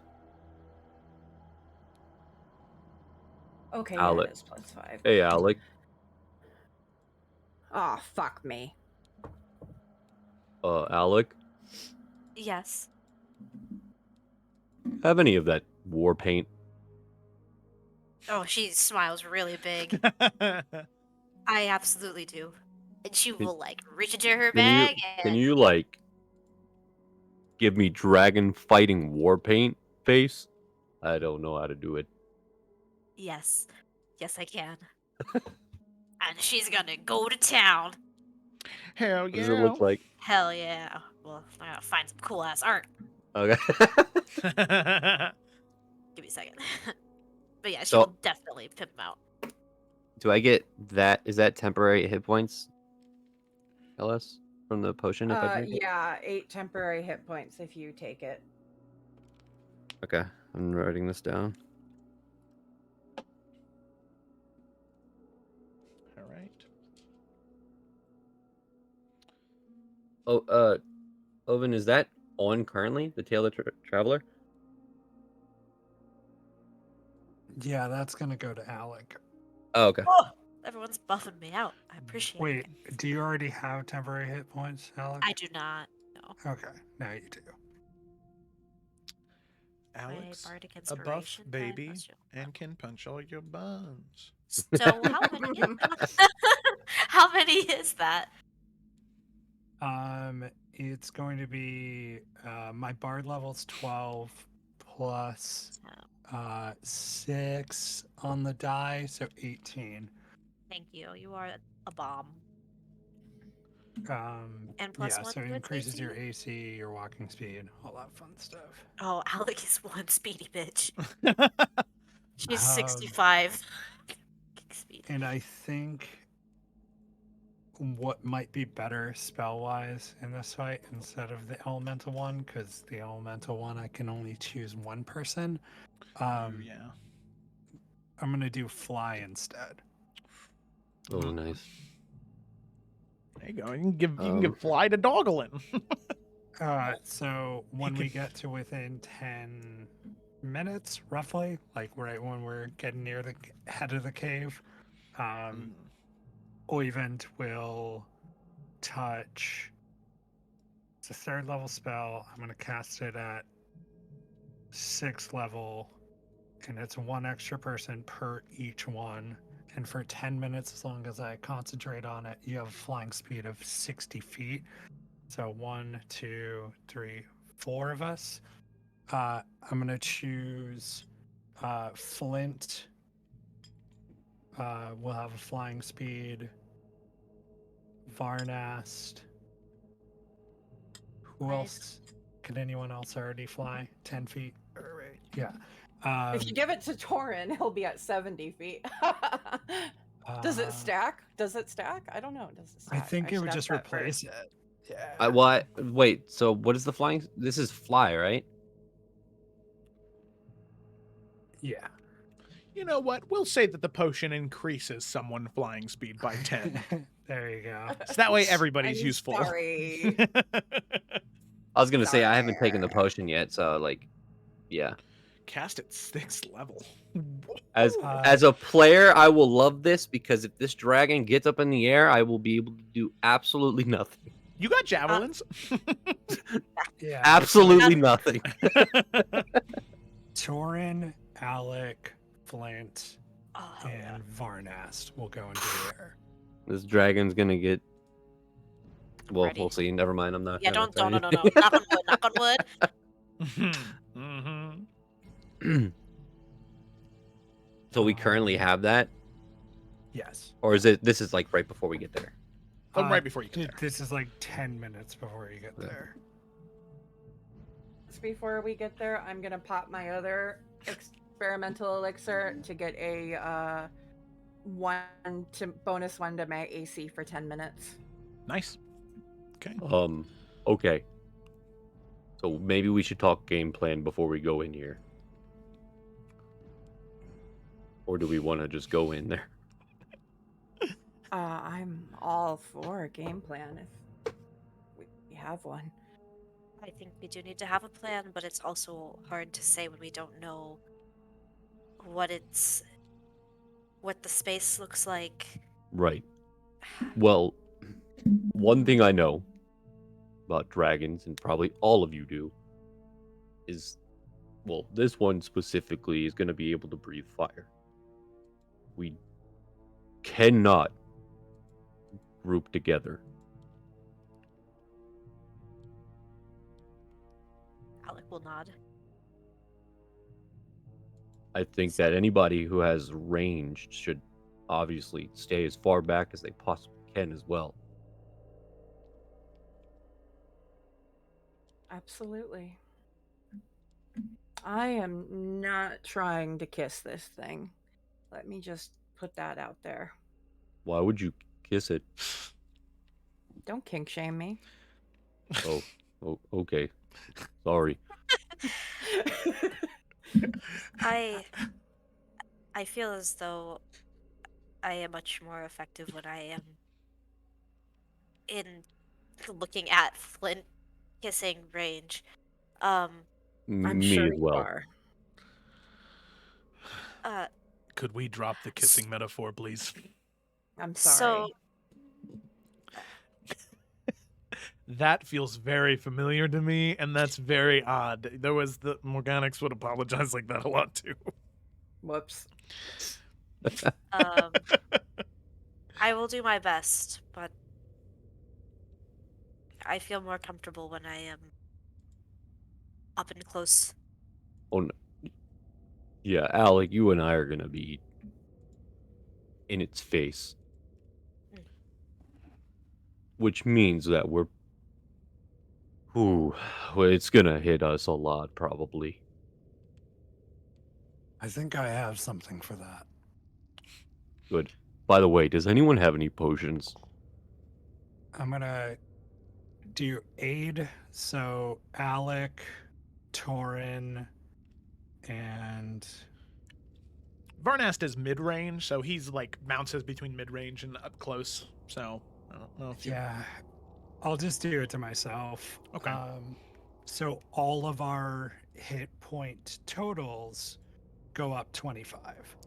Holy shit! What? Like our max? Yeah, so your max HP, and then you have the temporary hit points on top of that. Holy shit! What? So Wait. if I gave you temporary hit points, so the way aid works is, it bolsters your enemy's toughness and resolve. Choose 3 creatures within range. Each target's hit point maximum and current hit points increase by 5. I cast it at a much higher level, plus the buff I have for being a spirit bard is another 5, so you got 25. So your Wowzers! hit And- point maximum goes up 25. And that is not a concentration spell. Damn, that's No, pretty. it's not. Yeah. That's That's pretty So I tight. went- I That's went- good. I went from 105 HP to 130. So Yeah. Yeah. Alex at like 150 almost, damn near. Whew. Yeah. okay, so Yeah, that's- Varnas should probably stay middle range so that if Alec or I go down, anybody goes down, you can heal them. I will. You got it, dude. Thanks, Varnat V. We don't do that here. No, Oh, don't do that. okay. I felt We like I don't was. do that here. I felt really accepted into the group just now, and then it just got. Okay. I'm just Oh, I'm gonna sorry you got invited to the other party. The pity party. Get your jokes out now, Oven. We're about to Alright. fight a dragon. Fair enough. I'm gonna go up to Torin and do something similar to what I did to Alex's weapon. I'm going to give There's him. too many buffs. Yeah, Too many buffs. You shut up and take it. I'm gonna do enhanced weapon infusion, which is gonna give a +2 to bonus to attack and damage rolls. Holy shit! So my sword now. Wait, hold on. And I've already got repeating shot on myself, so I am out of infusions So +2 to damage rolls. You said. and attack rolls. Oh, so like. Oh shit. So if I roll to hit and roll damage. Yeah. +2. So my modifier to hit is now 9 plus the 4 plus the 2, 15. I have a 15 modifier to hit. That's good. Holy buck. We're going against the dragon. I We feel like are. we should blow everything, you know? Yeah. Man. Okay. Um, I'm ready. I'm so excited about. Oh shit! And I Also- look badass. Oh my god. I have one more thing I need to do. Shit. Joe's over there like I can't keep track. Yeah. Who doesn't have temporary hit points? Me. Okay. Oh god. Doggerland doesn't have temporary HP, and if anybody, you might want to have Yeah, Doggerland sit yeah, out this fight. pick I'm just Doggerland. gonna be.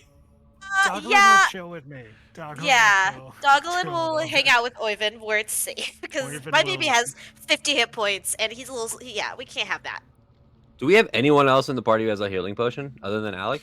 I have a singular healing I potion. have healing spells. and also have basically- healing spells. Oh, okay. I thought it was okay. And I'm going to look to Torin and Alec. Oh god damn. Would one of you be okay with a passenger? I don't know what that means. I'm going to open my bag and whistle, and a little clockwork parrot is going to fly out. And he's got this sort of glass plate on his chest where you can see this glowing black opal inside that's beating like a heart. This is tequila. Oh, you said something about them. Some problems only tequila can solve. Can he ride along with one of you? I think that would be a lot of fun. Okay. And Tequila is just going to fly over to Alec and find a spot to perch on her where he won't be in the way. Oh, one more thing before we go in here. I did a motivational speech, so whoever didn't have temporary hit points now has 10. Being toward. I'm going to leave Minerva with, I guess, Ovind. Joe's like, what the fuck Pet are we even sitter. fighting for? What the fuck? Yeah, you guys should just hit the auto resolve button on your RTS. Okay. All right. Now, my only question: when you say leave Dogglin back by Ovind, do you mean out of combat or like? No, he's still gonna stay in combat just in case. Oh no. Okay. I don't. Okay. We're gonna be in a dragon's lair. Like no one is Uh, safe. That's true. That's true. I just feel like I'm gonna make the mistake of not bringing him in and then needing him for some reason. What if you leave him with? Is Asa gonna be out? Yeah, she's gonna be like a half an hour away. She's gonna tell you the sort of. Tequila Oh, could shit. stay with Dogglin, and if you need to summon him, Tequila could do it.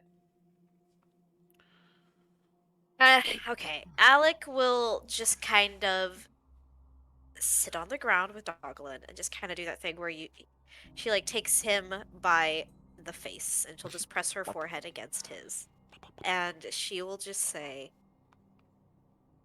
"You have always fought by my side for every battle, and I am very grateful for that. But I cannot lose another friend today. So you are going to stay here.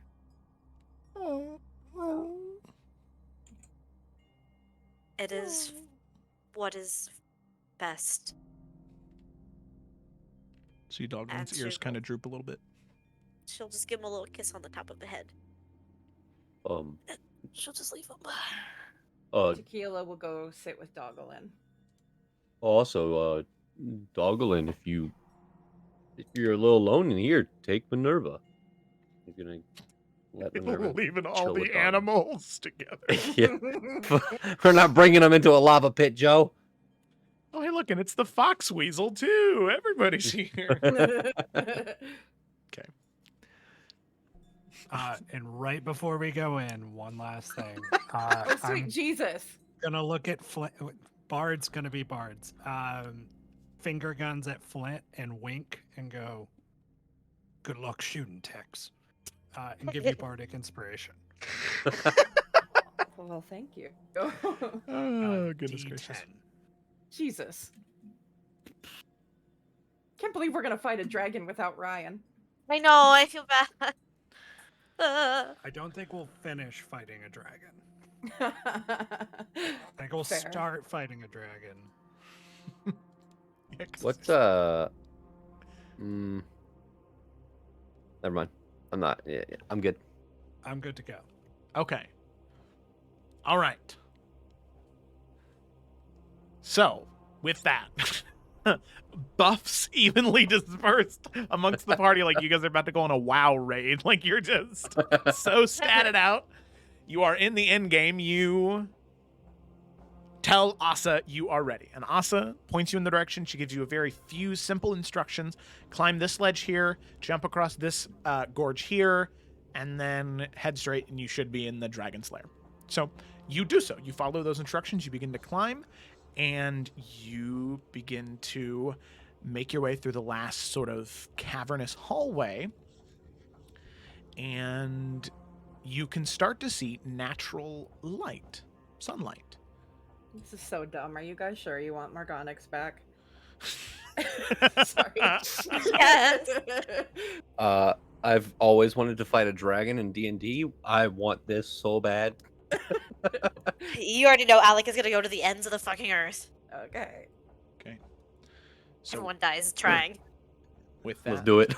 all of you make your way in, and right off the bat, as all of you are entering this large area, about 100 feet in diameter, it's like almost 100-foot, very rough circle, you can see a large perch at the opposite end of the room to where you are that leads outside. You can see clear blue skies. You can see the outstretching deserts of the Bloody Mesa out that way. But as you enter, all 5 of you, since Doglin's not here, you enter and see no dragon. But what you do see, oh boy, is lots and lots and lots of gold.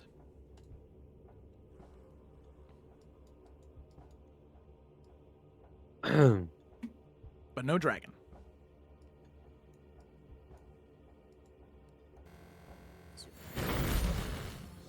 Well, I mean, can Torin look around, like on ledges or anywhere around the room that looks like there's a dragon in like the shadows ready to pounce at us? Yeah. Torin, go ahead and make an investigation check. Okay. Here we go.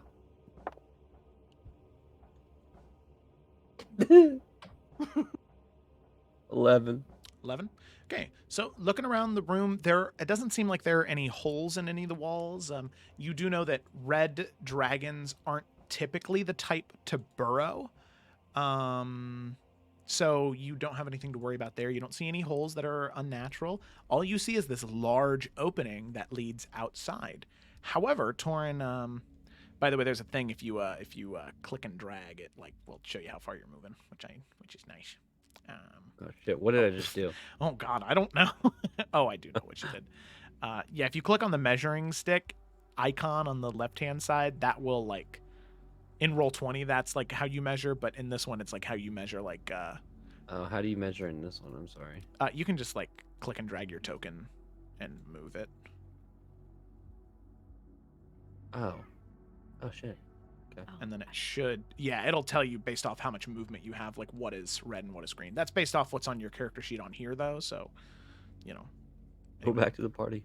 Yeah. I don't want to be over there. Don't go to those. Well, we want to spread out. Torin, as you were looking around, you Oh, sort shit. of got Yep. whoa, Whoa! thrown off the end there.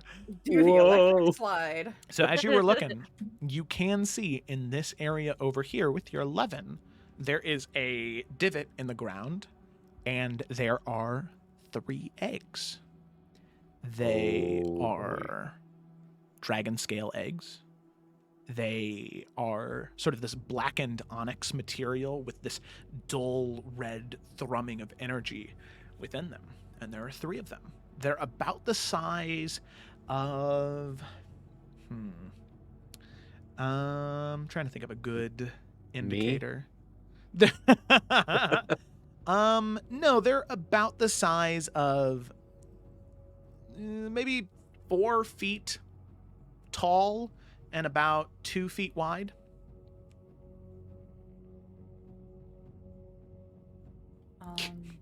I'm just gonna put it out there that babies have hearts. No. Are you saying that out loud? Yeah. We are not touching those. I feel the same. They have Fair not had enough. a chance at life. I'm yet. okay slaying an adult dragon, not babies.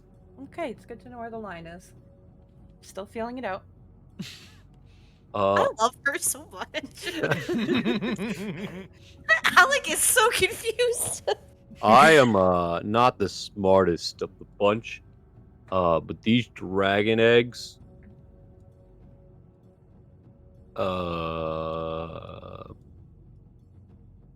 Alec? not.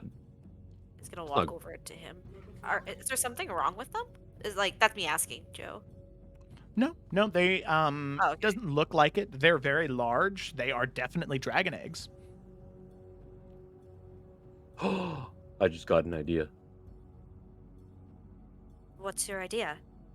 Okay, so the dragon eggs lead me to believe that Mama just had these not too long ago because they're here and not hatched. Okay.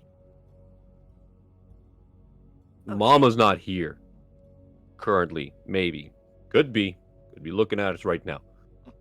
But what if we move the dragon eggs in like the center of the room.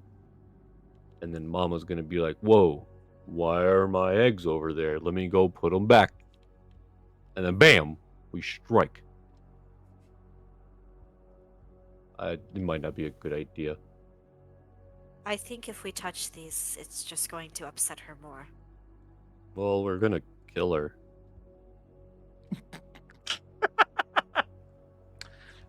Well, damn, You're when you put right. it like that, I would just rather not put these in any danger. Okay. Yeah.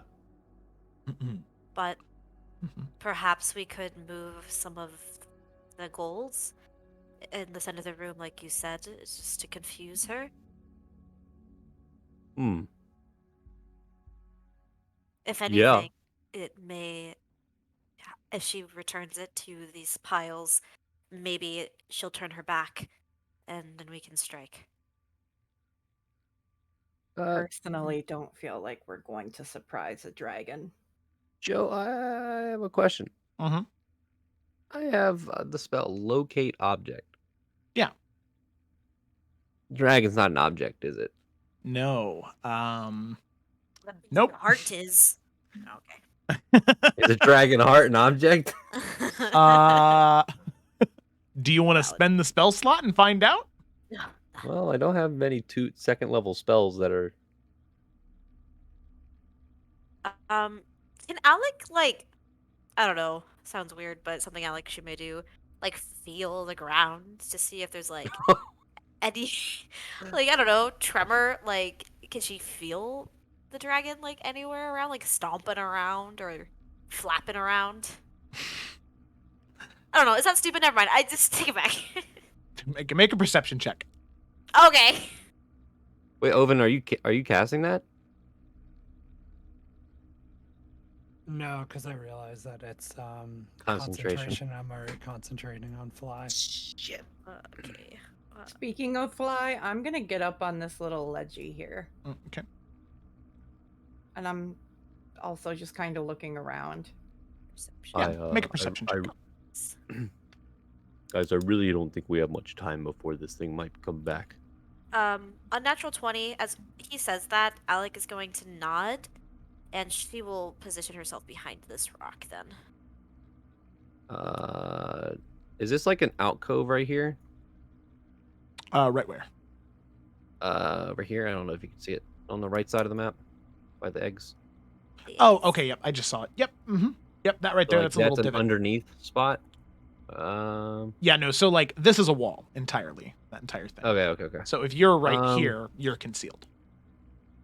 Right, but Alec is at the front like that. Is there like a little lip right here? I can maybe get under. Yeah. Mhm. Okay, Torn's gonna go right there and. I'm gonna move. Can I move Varnest? Can I move Varnest behind this rock? Yeah, I can. Okay, thank you. I don't like him being out in the open like that. Hey, Hey, guys, dragon. what's going- He's just the John Travolta gift from Pulp Fiction. Like, Oh, where'd everyone go? Oh man. Okay. All right. Here we go. Okay. All right. All of you are in position. Mm-hmm. Okay. So with that, few moments pass, a couple minutes. And eventually, Torin and Alec, you can start to hear two massive wings flapping in the air. And eventually, landing on this perch right here, Alec and Torin, you two especially can feel the earth underneath you shake as So scared. you can feel the dragon land near its lair. No, great. Khaleesi. As it gets in here, it looks around and it can see footprints. Great. If it's very good passive perception, it can see these footprints. And it sniffs the air.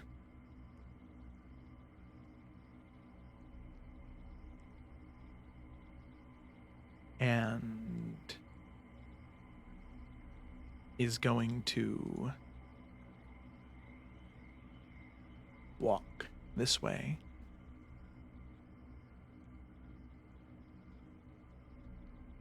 And say, Who has come in my lair?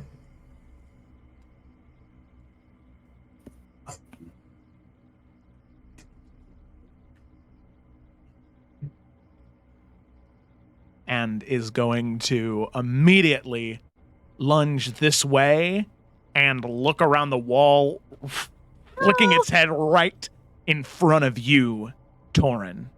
Oh, hello. And Alec is say- raging. Okay, all right. And as you rage and as everybody begins to jump into Yeah, combat, he's gonna. the dragon says, It's been a long time. One of your and is going to snarl, and I'd like everybody to roll for initiative. Okay. Okay, good roll, Caleb. Please and thank you. Initiative thing. As now that music that I accidentally played earlier is going to fit so Oh, much no. better right here.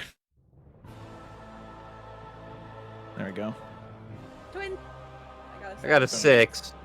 Uh-oh. Oh, buddy. Uh-oh, Torrance. That's not good. Okay, update combatant. 6. a little finance. Your voice mods on. Yeah. The laugh was everything. It's because somebody modified my Sorry, that was me. my hotkeys. Sorry, bro. So now whenever I hit number 5 does this. Yeah, man. Terrible. Absolutely horrendous. Okay. Okay. Alec, what'd you get for initiative? 17. Sen. Lady Flint, Yeah, also 17. got a 7. Same. is it still on? Yes. Oh my god, oh then Caleb, why did you do this to my number 5? Sorry. Stop yelling at me like that. It's What else? funny. What else did you add? Did you add anything else to the number pad? All of them are on the number pad. Kayla, Jesus 1 through Christ. 5. Oh yeah, I can see. Yeah, thank you. Oh, and then hamster? This is great. Thanks. Hamster? Okay, wait, this one didn't get removed. Okay. Her leg is. Santa? What does this one sound like? Ho ho ho. Okay. That's funny. And ghost. All right.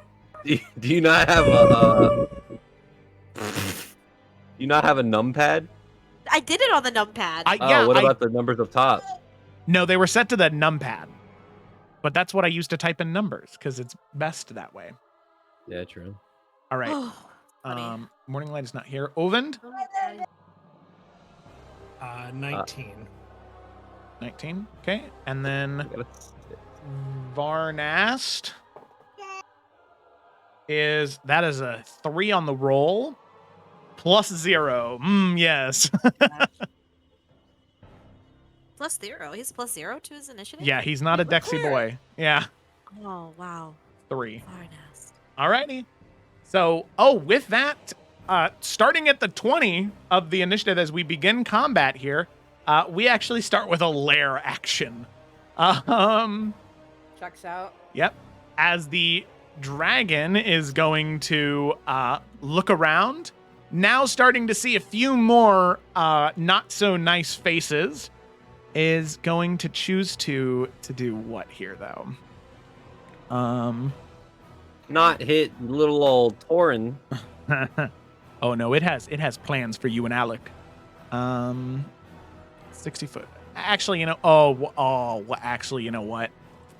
Yeah, that seems like the move there. So the dragon, using its lair action, is going to sort of stand up on its 2 back legs and bring both of its claws down as it just begins to thunder away at the ground. And I need Alec and Torin and Varnast, and you guys are okay, it's barely out of range, to make dexterity saving throws. Oh, we're actually good at those. 22. 22. Okay. All right. Good. Varnas, that's a 5. Alec, what'd you get? 16. 16. Okay. Torin and Alec, you both succeed, but Varnast sadly is knocked prone. As Nice. the tremors just begin to shake, Alec and Torin, you're able to stabilize yourself on the stone next to you, sort of grabbing onto that, preventing yourself from being knocked down. But Varnast, not being very flat-footed, ends up getting a little caught up by the motion and falls directly on his back. Grandpa. Yeah, indeed. Alrighty, and with that, Ovind, we actually come to you. Cool. I guess the first. Oh yeah, I don't even know what I'm gonna do. I guess I'm gonna distract him. To hopefully buy our friends a little bit more time. I'm gonna move within 120 feet. And I'm going to just pull a small thread out and just fling it at this dragon's mind and cast a cool spell. Oh, that's a lot of dice. Called Psychic Lance. So a shimmering lance comes out of my hand. It's like powers. The target must make an intelligence saving throw. Intelligence saving throw. Okay. Bop, bop. Intelligence save. Okay. All right. DC. 17. DC 17. Okay. That is going to be a 16 on the roll. So that Okay. is gonna, or 16 total. So that's gonna be a failure. It's gonna fail. Okay. That's unfortunate for them because on a fail, the target takes the damage. That is psychic damage and is incapacitated until the start of my next turn. Oh wow. Okay. Shit, dog. That's a good so one, hopefully yeah. that buys people a little bit more time. Hmm. And then I will move to some kind of cover and then just end my turn there. Okay. Now knowing what the full extent of the spell does, the dragon is going to choose to use one of its legendary resistances to instead succeed. Yeah. Because Fair enough. that's I thought it was just psychic damage. That's gnarly. yeah, the dragon could see that coming and be like, that's not how I want to spend my next 6 seconds. Please and thank you. That's one legendary resistance down, though. Yeah, see, there you go. I will then Oh, yeah, so he just takes 15 damage then. Okay. That is a little bit easier of a pill to Does not swallow. look-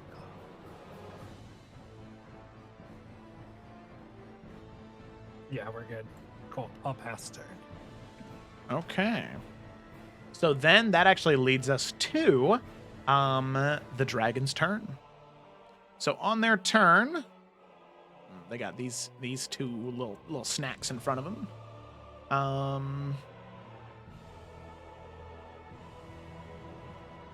So for one, actually, Ovind, at the end of your turn, they're going to use one of their legendary actions. And they're going to spend 2 of them and they're going to use a wing attack. So they're going to just jump up off the ground and they're going to begin to flap their wings. And Alec and Torin, I need you to make another dexterity saving throw. Now, Alec is behind this rock right here. Does that give her any protection or no? It's cool if it doesn't. I'm just wondering. No, yeah, we'll say that that's 3/4 cover, which I think is +5 on dex saves. 23 on my deck save, by the way. +5. Uh-huh. 16, 17. 19. 19. Okay. So Alec, that is going to be a failure. Torin, that's going to be a success. He's a failure. Oh, shit. Wow. Oh, God. Okay. Just on the wing attack, it's the DC's change depending on what it's doing. Okay. So, Alec and Torin, you're still going to take damage. But so what's that going to be? I'm so bad at math. Okay. Torin, you're going to take 7 points of damage. And 7, Alec, okay. you are going to take 14 points of bludgeoning damage, which is halved because you're raging. But then you are also knocked prone. Bruh. Okay. Okay. So that- 7. Is 7. what I'm taking. Yeah, you're taking 7. Yep. Thank you. However, that was at the end of Oven's turn with its 2 legendary actions. Now it's at the top of its turn. It gets its legendary actions back, and it is going to move closer. 5, 10, and it's going to kind of like stand on top of the rock, its head looking down at a prone Alec. Yes. And then it's going to...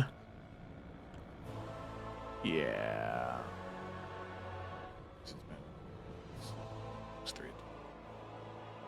So the first thing that it's going to do is as soon as it climbs up on that rock and it's got a little bit of height and advantage on people in that way, it is just going to let out this monstrous, frightening roar throughout the entire room as all of you realize that all of the prep that you could do, you are still fighting a dragon. And I need everybody to make a wisdom saving throw. That is everybody. Everybody within 120 feet of the dragon. Ooh, I am good at those. I'm also good at those, actually. Oh, don't I also get like Natural 20 for 28 total. Yeah! Oh, yeah! 20? Let's go. Oh, yeah!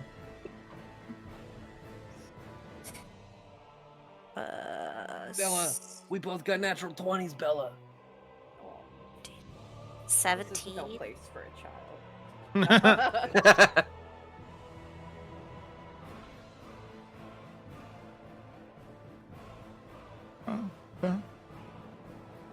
Oh. Did you get mine, Joe? Oh, sorry, 17. Okay.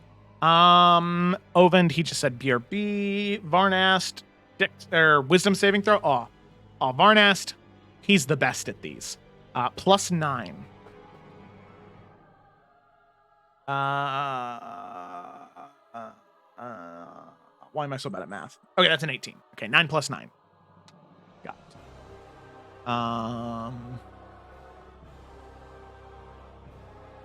Okay. So, let's see, 17, and then, okay. So, Varnast and Alec both fail. As And we're frightened, right? you are frightened, yes. Wait, Ugh. you failed with... Wait, you failed? I thought you rolled a natural 20. No, I rolled a 17. Oh, wait, as a barbarian, aren't you immune to fear? I think it's Berserker Barbarians. that Oh, are immune Berserker to Barbarians, fear, okay. to raging. Who Okay. rolled a Wait, natural... Oh, Lady Flint did. My turn. Well, you can Shit, still... and I'm... Oh, you have your Christmas inspiration. Oh. You want to try and... Yeah, I'm gonna use it because like that's not okay for me to be prone and afraid. Fuck, man. If I was within 10 feet of you, you would have gotten a +4. Nah, it's okay. I just can't do both. I rolled. Hold on, I rolled a 16 that time. Let me add my shit. What was it? Wisdom, right? Wisdom, yeah. Wisdom saving throw. 16, 17, 18, 19. 19, that is a success. So it is Alright. just... Thank God. That is just a success. That is Yeah, the DC. I can't yeah. be a prone and afraid. That's not a good combo. Yeah, that is... No. Okay, all right. So it uses its frightening presence. Ovend, as soon as... Oh, Eric, go ahead and make a wisdom saving throw. As the dragon used its frightful presence ability. Okay, so sadly... 14. 14. So sadly, that is a failure. So you are considered frightened of the dragon. Let me go ahead and put that on your little doer right there. Frightened. Okay. You can repeat the saving throw at the end of one of your turns, and those of you that did succeed, you are immune to that feature for the next 24 hours. Yeah. Yep. Okie dokie. So that's its first thing, and now it's going to make 3 attacks. So it is going to bite at Torin Gonna take a Yep. munch out of Torin. Bite. So that is going to be a dirty 20 to hit That hits. for 11 points of piercing damage, and then 8 points of fire damage, which is reduced to 4. Okay. Legendary actions, yes. Legendary resistances, no. Those are only he gets 3 a day, or she gets 3 a day. Yeah. Okay. And then that's going to be 2 claw attacks at Alec, and these have advantage because Alec is prone. 1, 2. You are correct. So that is going to be a 30 to hit for the first one. Oh, Yeah. Shit. Sorry. That's my beat. I accidentally. That's clicked, funny. and then 2 claw attacks. There we go. Yeah. So the second one with advantage. And then that's a 28 for the second one. Oh. Yep, they both hit. Okay. So on the first claw attack, that is going to be 12 points of slashing damage reduced to 6. And then second claw attack, 20 points of slashing damage reduced to 10. Wow. I was right. Okay.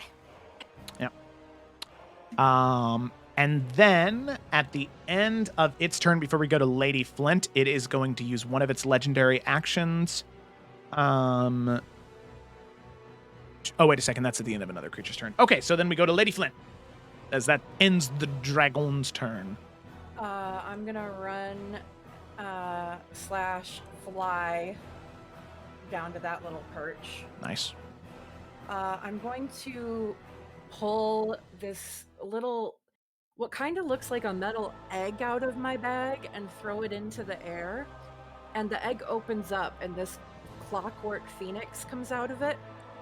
It's going to fly over to about 20 feet above Alec's head. And as it does that, the metal heats up and begins to glow, red, or yellow and red, and then white. And then it's going to explode.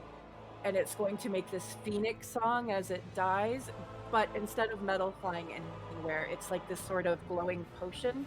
And that Nice. is going to be how I cast Healing Word on Alec at Ooh. 2nd level. Oh, That is nice. sick flavor. Wait, don't do that yet. I am okay.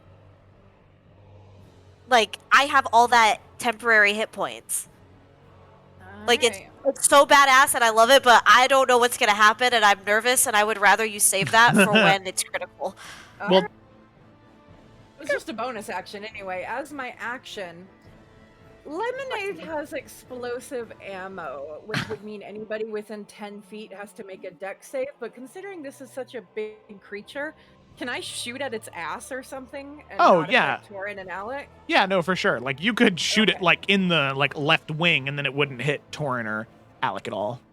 I would prefer the ass, if that is possible. Yeah, you can aim for the tail. Yeah. Ass, Joe. The Ass. hole itself, Joseph. Okay, all right. So you aim you just wait for the moment where, like, a cat, it just lifts its tail up. Yeah, I'm looking for that taint. No. This is a lady. Wow. Nice. Hell and yeah. around the corner, fudge is made. Love it. And that's going to be It exploded. 2d12 plus 5. And because that's a critical, that's doubled, or do I roll more? No, whatever the base damage die is, you just max it out. Oh, so it's 24 plus 14 plus 5? Yes. Or, well, no, 24, because you already did 2d12 plus 5, so it'd be 14 plus 24. Because you don't add the modifier again on a critical, Yeah. I'm sorry. No, It's you're been good. a minute. You're good. Okay. I'm still just going to stay here in range in case I do have to heal somebody on the fly. So that is 38 points of damage. Nice. Nice. Very good. Wonderful damage. I also have my infusion on lemonade so that it's producing its own ammo. It's repeating shot. I don't have to reload it. Oh, Oh, I'm amazing. sorry. That's a +1 to damage too, by the way, since Okay. it has repeating shot. Not that it matters. Okay. Hey, every bit of damage counts. Okay. All right. So with that, explosive round fires, slams into the tail of this creature. You can see the dragon sort of roar out in pain as then it just in this like lash of anger brings the tail up. Now at the end of your turn is going to use one of its legendary actions to tail attack Torin. Yeah, he is. Let's go. Tail. You're gonna miss. Boom. That's you had to tempt fate, John. That is I only laughed because you said it was gonna miss and then I rolled a natural 20. It missed. Wait, what did you roll? A natural 20. Oh, fuck me. So that's gonna be what is that? I'm so bad at math. Yeah, what is that? That's 30 points of bludgeoning damage. Okay. That was the laugh of a man on the brink of mental insanity. Okay. We're All right. Fine. Okay. Alrighty. With that, end of the Lady Flint's turn. Lady Flint, did you want to move anywhere else? Am I able to use a bonus action after I saw that, or would he have done it? She have done it before my bonus action? It's at the end of your turn. Yeah. Okay, then no, I'll stay there. Okay. All right. He sounds good. So then, Alec, you just Torin, the tail came up and cracked into him, and just you can now see a Torin-sized imprint in the wall of where he was hit. I'm fine. Alec is just going to scream, and she is going to move. Whoa, right in front of it. 0 fucks given, baby. And she's just gonna start swinging, sword raised up, shouting to try to get its attention away from Torin. Okay, let me add my thing here. That is a 19 to hit. 19 First one to hit. That just hits. Spicy. Yeah, this is. Okay. It is. Oh gosh, I forgot to have to do the thing on here. 11 plus. It's good divine fury. 8. Yep. So 19 total for the first one. Okay. Whip her sword back around. Second attack. Ooh, that's much better. 18 plus 11. Math. 29. That hits. Yep. That hits. Okay. Second attack is 13 points of damage. Okay, And nice. I am going to use key point because I know this dragon's gonna fuck me up. But I feel like it's better to do as much damage as I possibly can right now, so I'm gonna use a key point to Flurry of Blows. Flurry. And she's just gonna momentarily, with that last attack, just stick her sword into its flesh and just let it chill there and just start punching at it. Oops. Roll the damage preemptively. 19 plus 11 is gonna hit. 19 plus 11. Yeah, that will That's hit. math. That's 30. 10 points of punch damage. 10 points of punch damage. My favorite. 16, 17, 18, 19, 20, 1, 2, 3, 4, 5, 6, 7, 28 to hit. Okay. Yep, that hits. And rage punch. 13 points of punch damage. Nice. Nice. Fucking hell yeah, she's angry. And that's actually, if she's kind of pulling her sword out of its flesh, can she then just kind of stay within its range, just throw her back up against the rock? Yeah, you can. Yeah, you get closer. I mean, I'm like here, Yeah. behind the rock. Yeah. No, yeah. All right. No, Wait, she's you're behind still a gonna rock? get fucking destroyed now. Yeah, she's behind the rock again. Okay. Unless Torin says something else, but she's just kind of like throwing her punches and then throwing her back up against the rock. No, you're good. You're good. Okay. Okay. Alrighty. Uh, Is that it? Yeah. Okay, yeah. I'll So you die now. you cut the sword into it, slam it in, and then just like punch around where the sword is to cause blood to just gush out of the stomach of this dragon, and then withdraw your sword as we move on to Torin's turn. Oh boy, that hurt a lot. Question. I want to fly and get within flanking, but because Alec is behind a rock, would I get the flanking bonus? I mean, he is a big boy, and he was Yeah, just flooning his head over the rock at me. I don't know. I think when it comes to flanking such a large creature, I don't think that, I don't know, especially against huge and gargantuan, I don't think it really matters to them. Okay. Especially with a dragon, because it's natural armor, so even if you're behind it, it's still really hard to hit because you have to hit a weak spot or like break through one of the scales. I think that's kind of where the difficulty comes from. That's fine. I'm still going to move over here as to make sure that it... By the way, I'm just flying above it. I'm just going to kick off the ground and start flying. Nice. And I'm going to... Yeah, I'm just going to fucking swing my sword at this thing. First attack. Okay. Okay, so that's an 8, but I have an insane mod of plus 15. So 23 to hit. Hell yeah. 23 to hit. Yeah. That hits. So let's just roll damage here. I'm just going to roll it in here. Okay, so 12 points of slashing damage, and I am definitely going to Divine Smite on this shit. Yeah. So that's 3d8 because I'm going to cast it at 2nd level. Which is, I think, where's the d8s?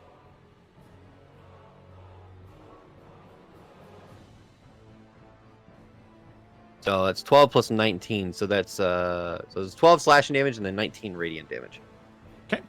The first hit. Second hit. Slice again. That's a 2, but plus 15. 17. Fuck. 17 to hit. 17 misses, sadly. Okay, I slice and miss, but I'm going to, action surge. Yes. I'm gonna swing 2 more times. Supernova. Oh man, that's a natural 1. Oh, buddy. Aww. It's okay. It's okay. We're gonna look past that. Roll this. Okay, that's a 9 plus 15, 24 to hit. 24, that hits, that. yeah. Okay. Again, roll my damage. I'm again. Oh, okay. Going to Divine Smite again. Okay. Ooh. So it's 12 slashing, 16 radiant. Okay. And I just want to total. see. Okay. And then, I'm going to use my bonus action to cast Sanctuary on myself. Okay, yeah. So I'm just gonna slice, miss, slice, and then just oh shit, and he's just gonna smack his chest, and this almost like the stones around him just kind of get sucked up into this divine gust, and it's just kind of solidifies around him like this little cage almost. And he just yells at the thing, "Hey, over here!" And that's it. That's his turn. Okay. Alrighty. Sounds good to me. So, at the end of Torin's turn, then we move to Varnast. Now, on Varnast's turn,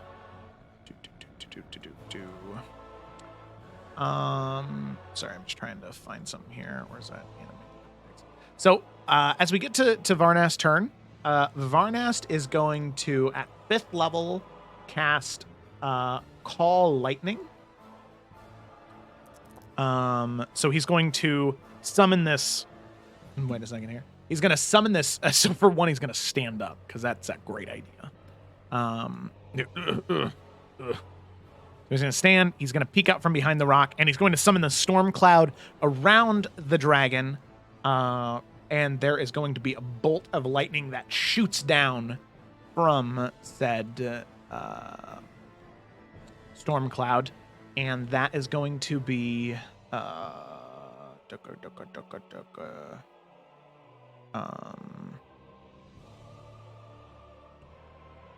dexterity saving throw, which this creature's not very good at. Okay, so that is going to be a 14, which is a failure for Varnast. And then Varnast is going to channel Divinity Destructive Wrath to maximize the damage instead of rolling for lightning or thunder. So that's 5d10, so he's just going to automatically do 50 points of damage. Okay. So, bolt of lightning shoots down at the dragon and just all around consumes it, rattling holes in the wings as the bolt subsides. Varnast will go behind his rock, and that's the end of his turn.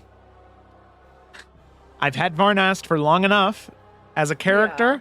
I know his go-to. Alrighty. So then, top of the initiative order, we come to the lair action. So the lair action... Dragon is not happy. No. And geyser.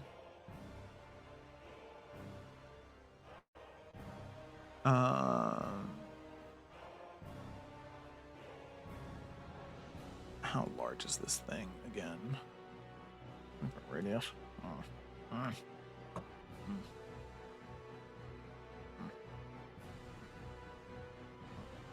Okay, so over here, right where Lady Flint and Ovend are, there's going to be this large sort of plume of smoke that begins to fill a 20-foot radius around there.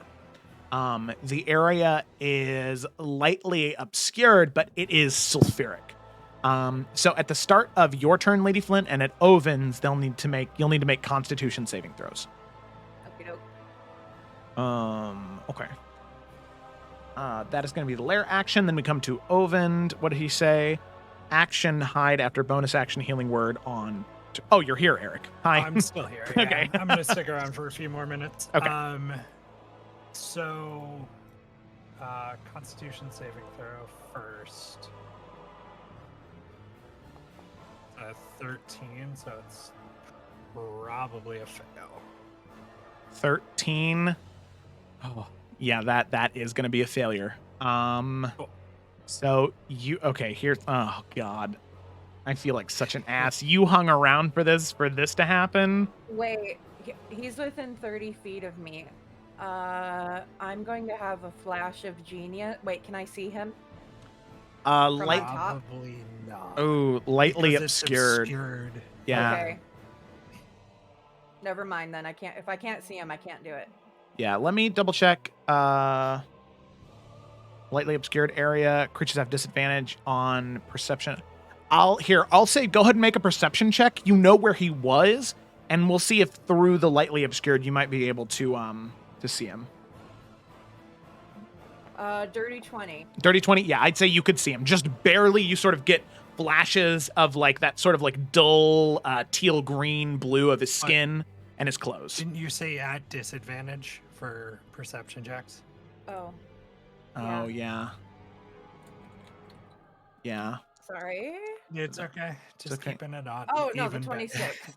Cool. Okay, so then the 26. Okay, so yeah, you would be able to see him. So I'll have a flash of genius as I see the smoke forming, and I'll call out to Oyvind, and he gets to add a +5 to his roll.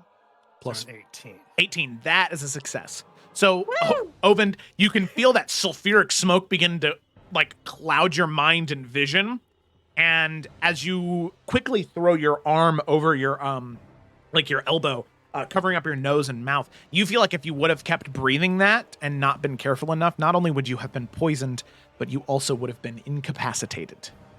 Jeebus. Oh. Yeah, that's gnarly. Yeah, that's why I felt so bad that you were like, I'm gonna stick around.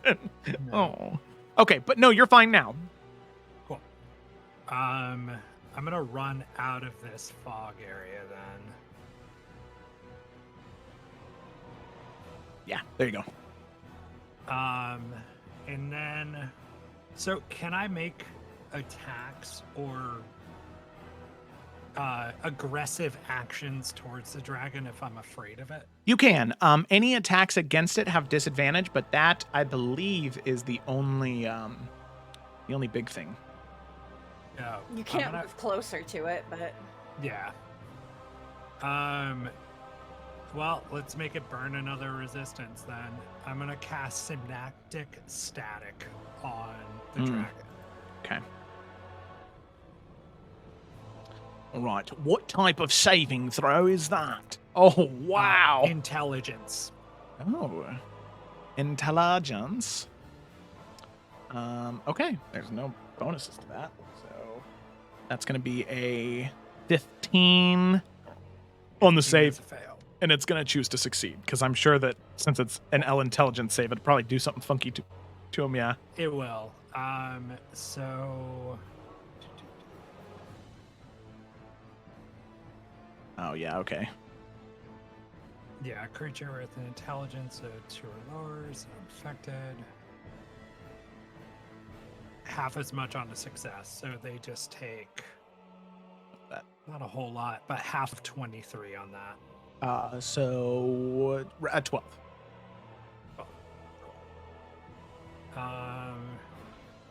Did Flint burn their bardic inspiration? yeah. They did. No. They didn't. Okay, cool. All right, Sorry. so- no worries. No, just seeing if I could give it to somebody else if they needed it. I think you can. Yeah, I could- only have like 10 minutes to use it or something. Yeah, exactly. So you have plenty of time. So I'll leave it with you just in case, because you're doing a lot of damage anyway. No, I think Yeah. you can give it to multiple people is what I'm saying.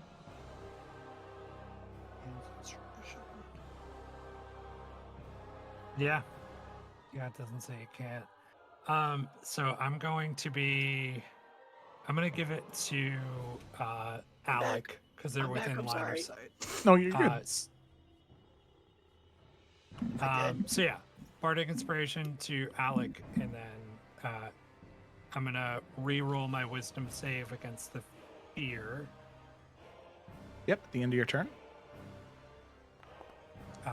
It's probably not gonna pass.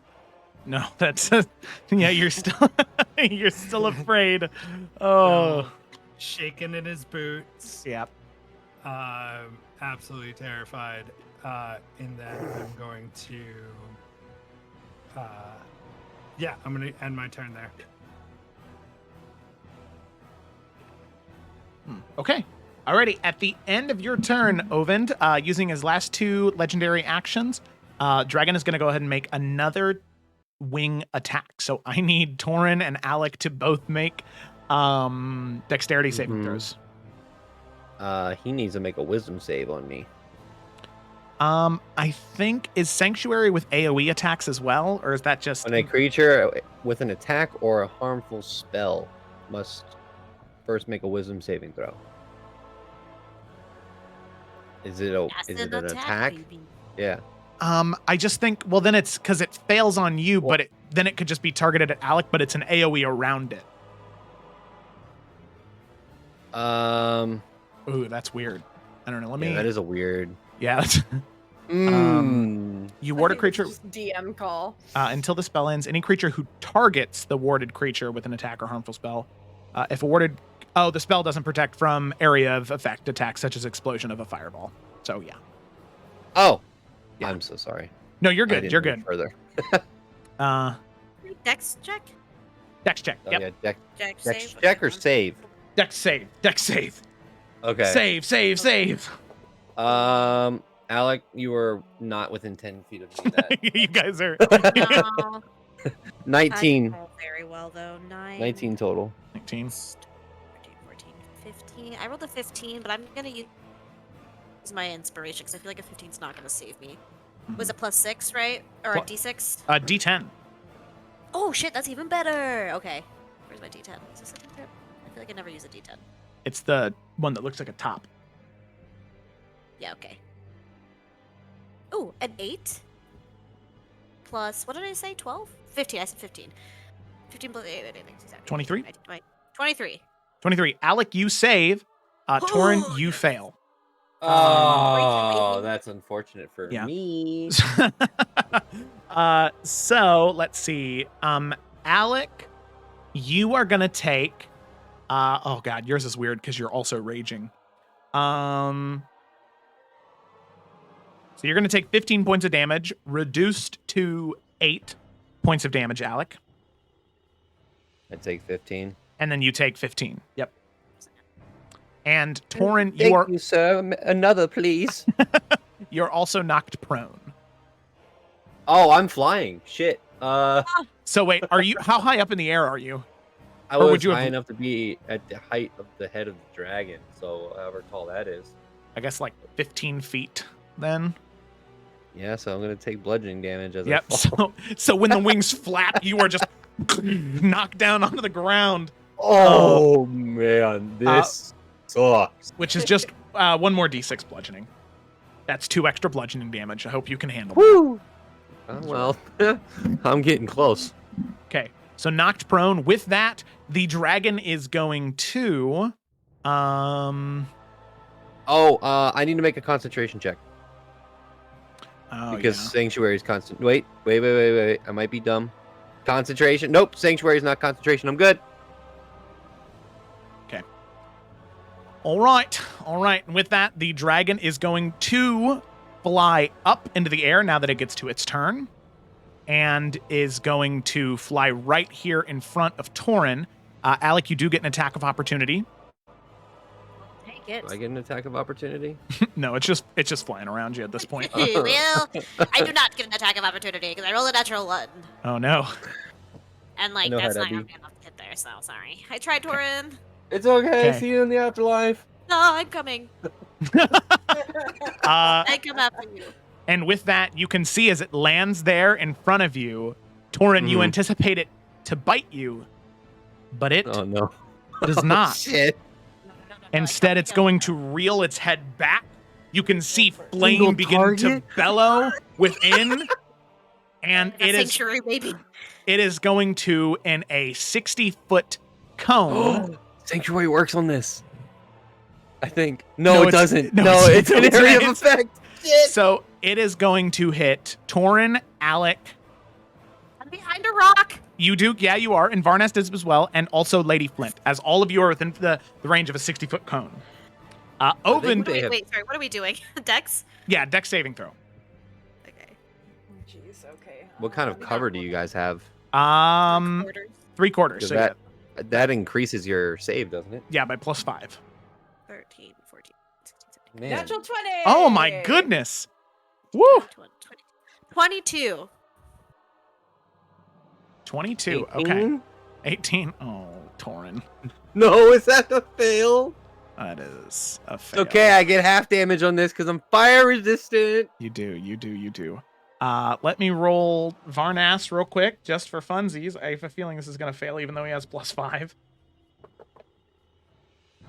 That is a natural 3. So Varnas is also going to fail. So that is going to be a whole bunch of d6s. Oh, wow. Okay. Why didn't that- Oh, wait. Continue. I'm going to look something up. Okay. There we go. Okay. So, with that, oh wow. Okay.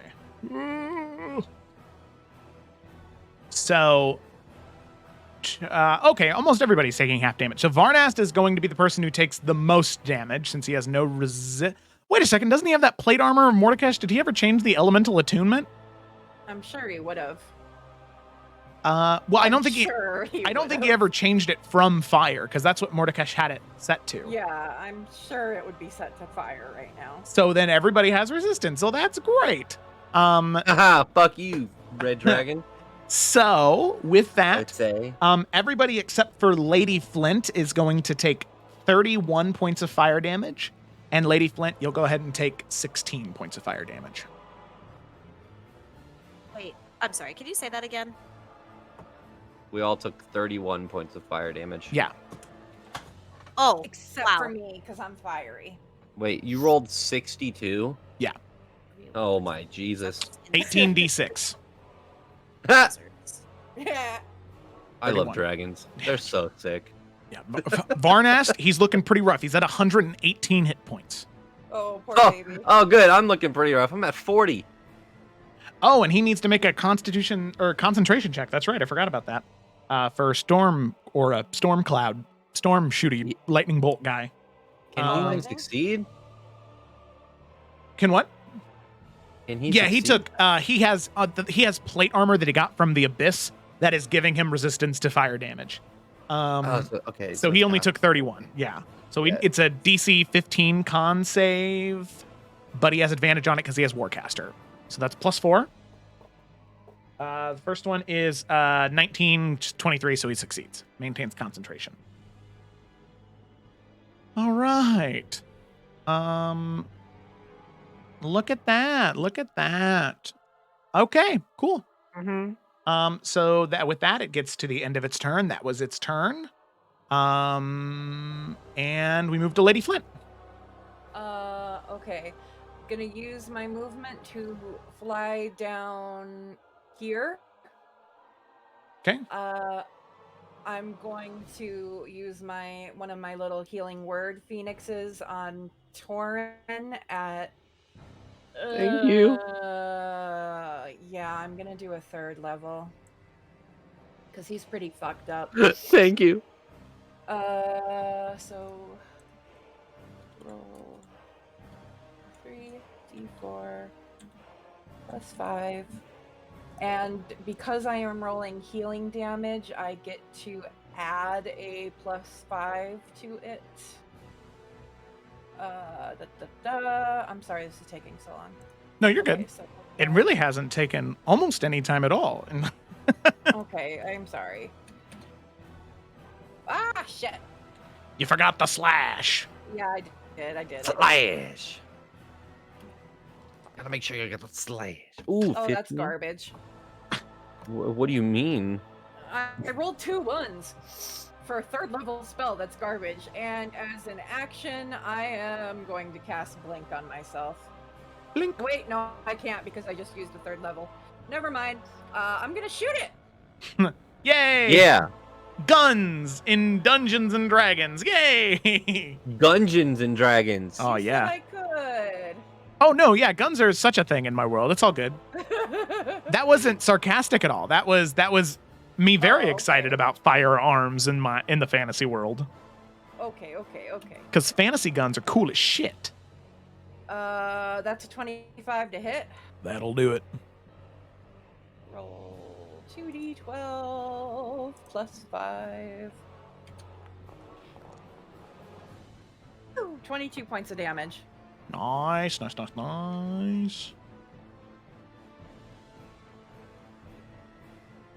Okay.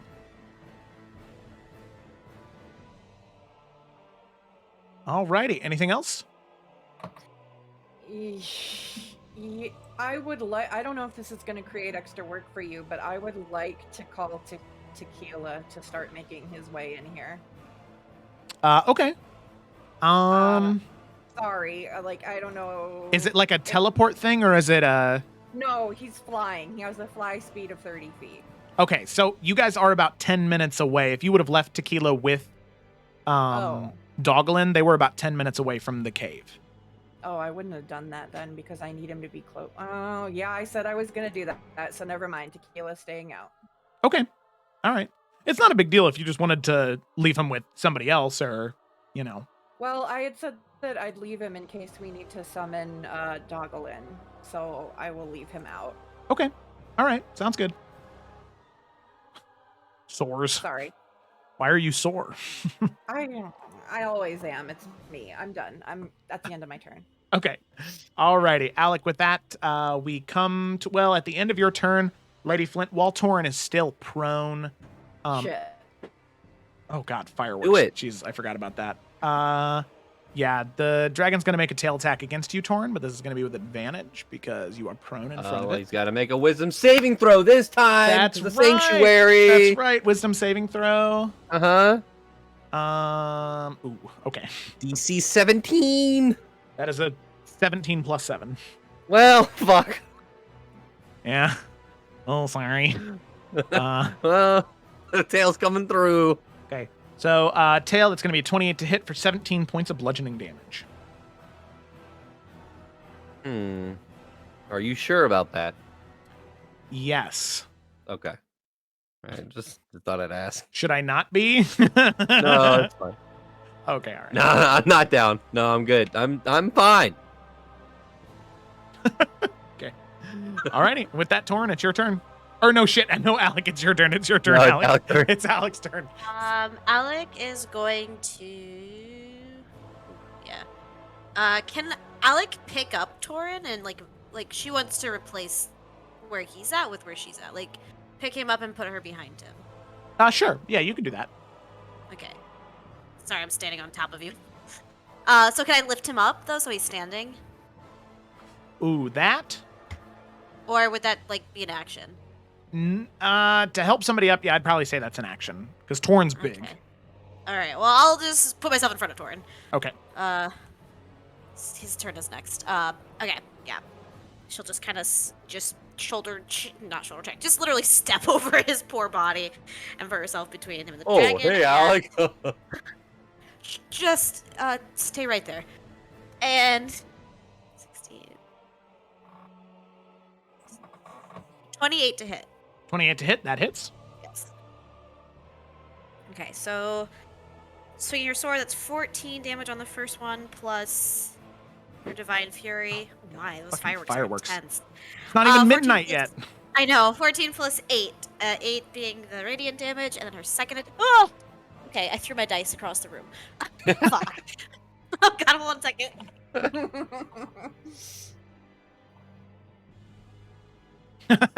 Okay, but what if I fucking told you it landed on a 20 on the floor? Can I take that?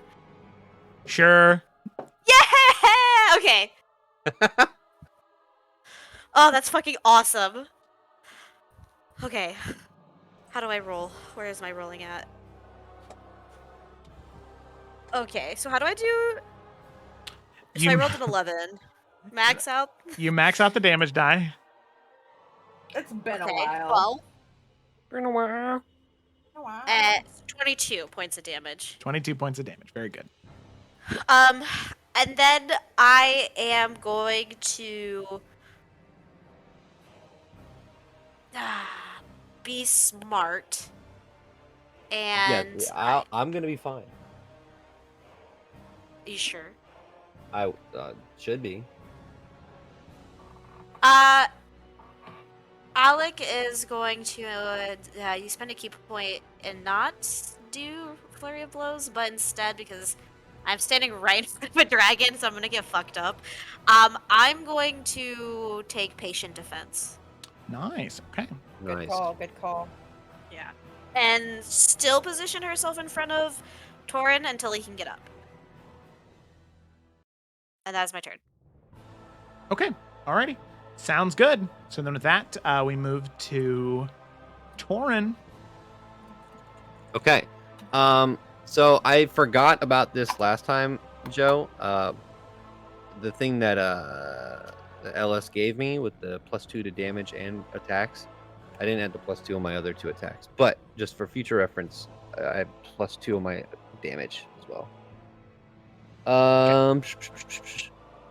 Well, first off, I'm going to use Second Wind. Good call. And it's going to roll great. Okay, against... Never mind. I forgot that you're not a full fighter. That's sad. Yeah. Thank you for that.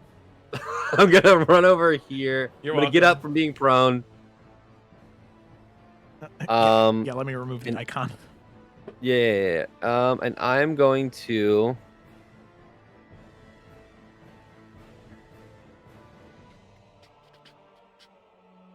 Yeah, I am going to bonus action Also, Torrin's gonna get up, and you can see that he's actually starting to look really angry.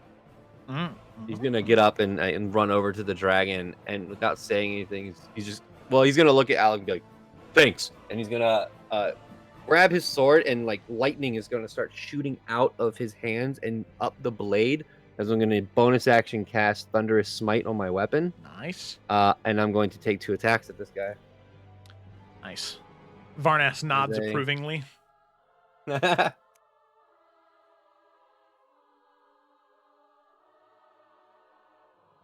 19 to hit. 19 just hits. Awesome. So that is great sword damage. Virtual tabletop not found. What do you mean?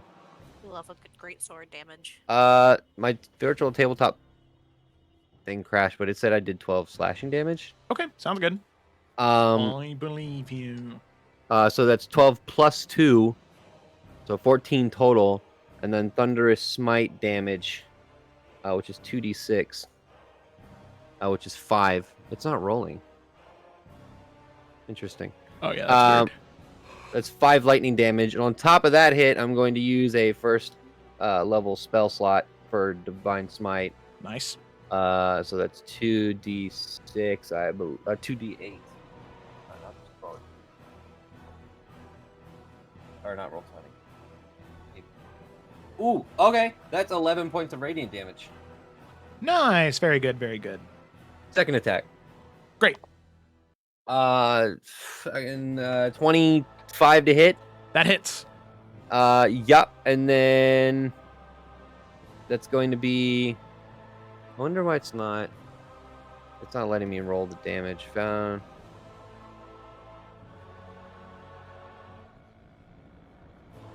I'm sorry. So here we go. All that. 15 points of slashing damage plus 2, so 17 points of slashing damage on that one. Okay, sounds good. Thank you very much. And then. Oh, I'll say this in a second. I'm going to use my second to last spell slot to do a Divine Smite once again, which is 2d8. 11 points of radiant damage. 11 points of radiant damage. Very good. And I know this is probably not going to make a difference, but my Thunderous Smite, the dragon needs to make a strength saving throw or be pushed 10 feet away or knocked prone. I'm sure it's not very, very strong. Yeah, I think it's really weak. See, what's the DC? 17, you said? Yeah. Well, actually, 17. Nope, that's Oh. a 16. Oh, it's pushed 10 feet away and it is knocked prone. Okay. 10 feet away, 5, 10. Does Alec get an attack of opportunity? Not with forced movement now. Okay. Did I used a bonus action for Thunder Smite. I used both my attacks. I think that is all I can do other than can I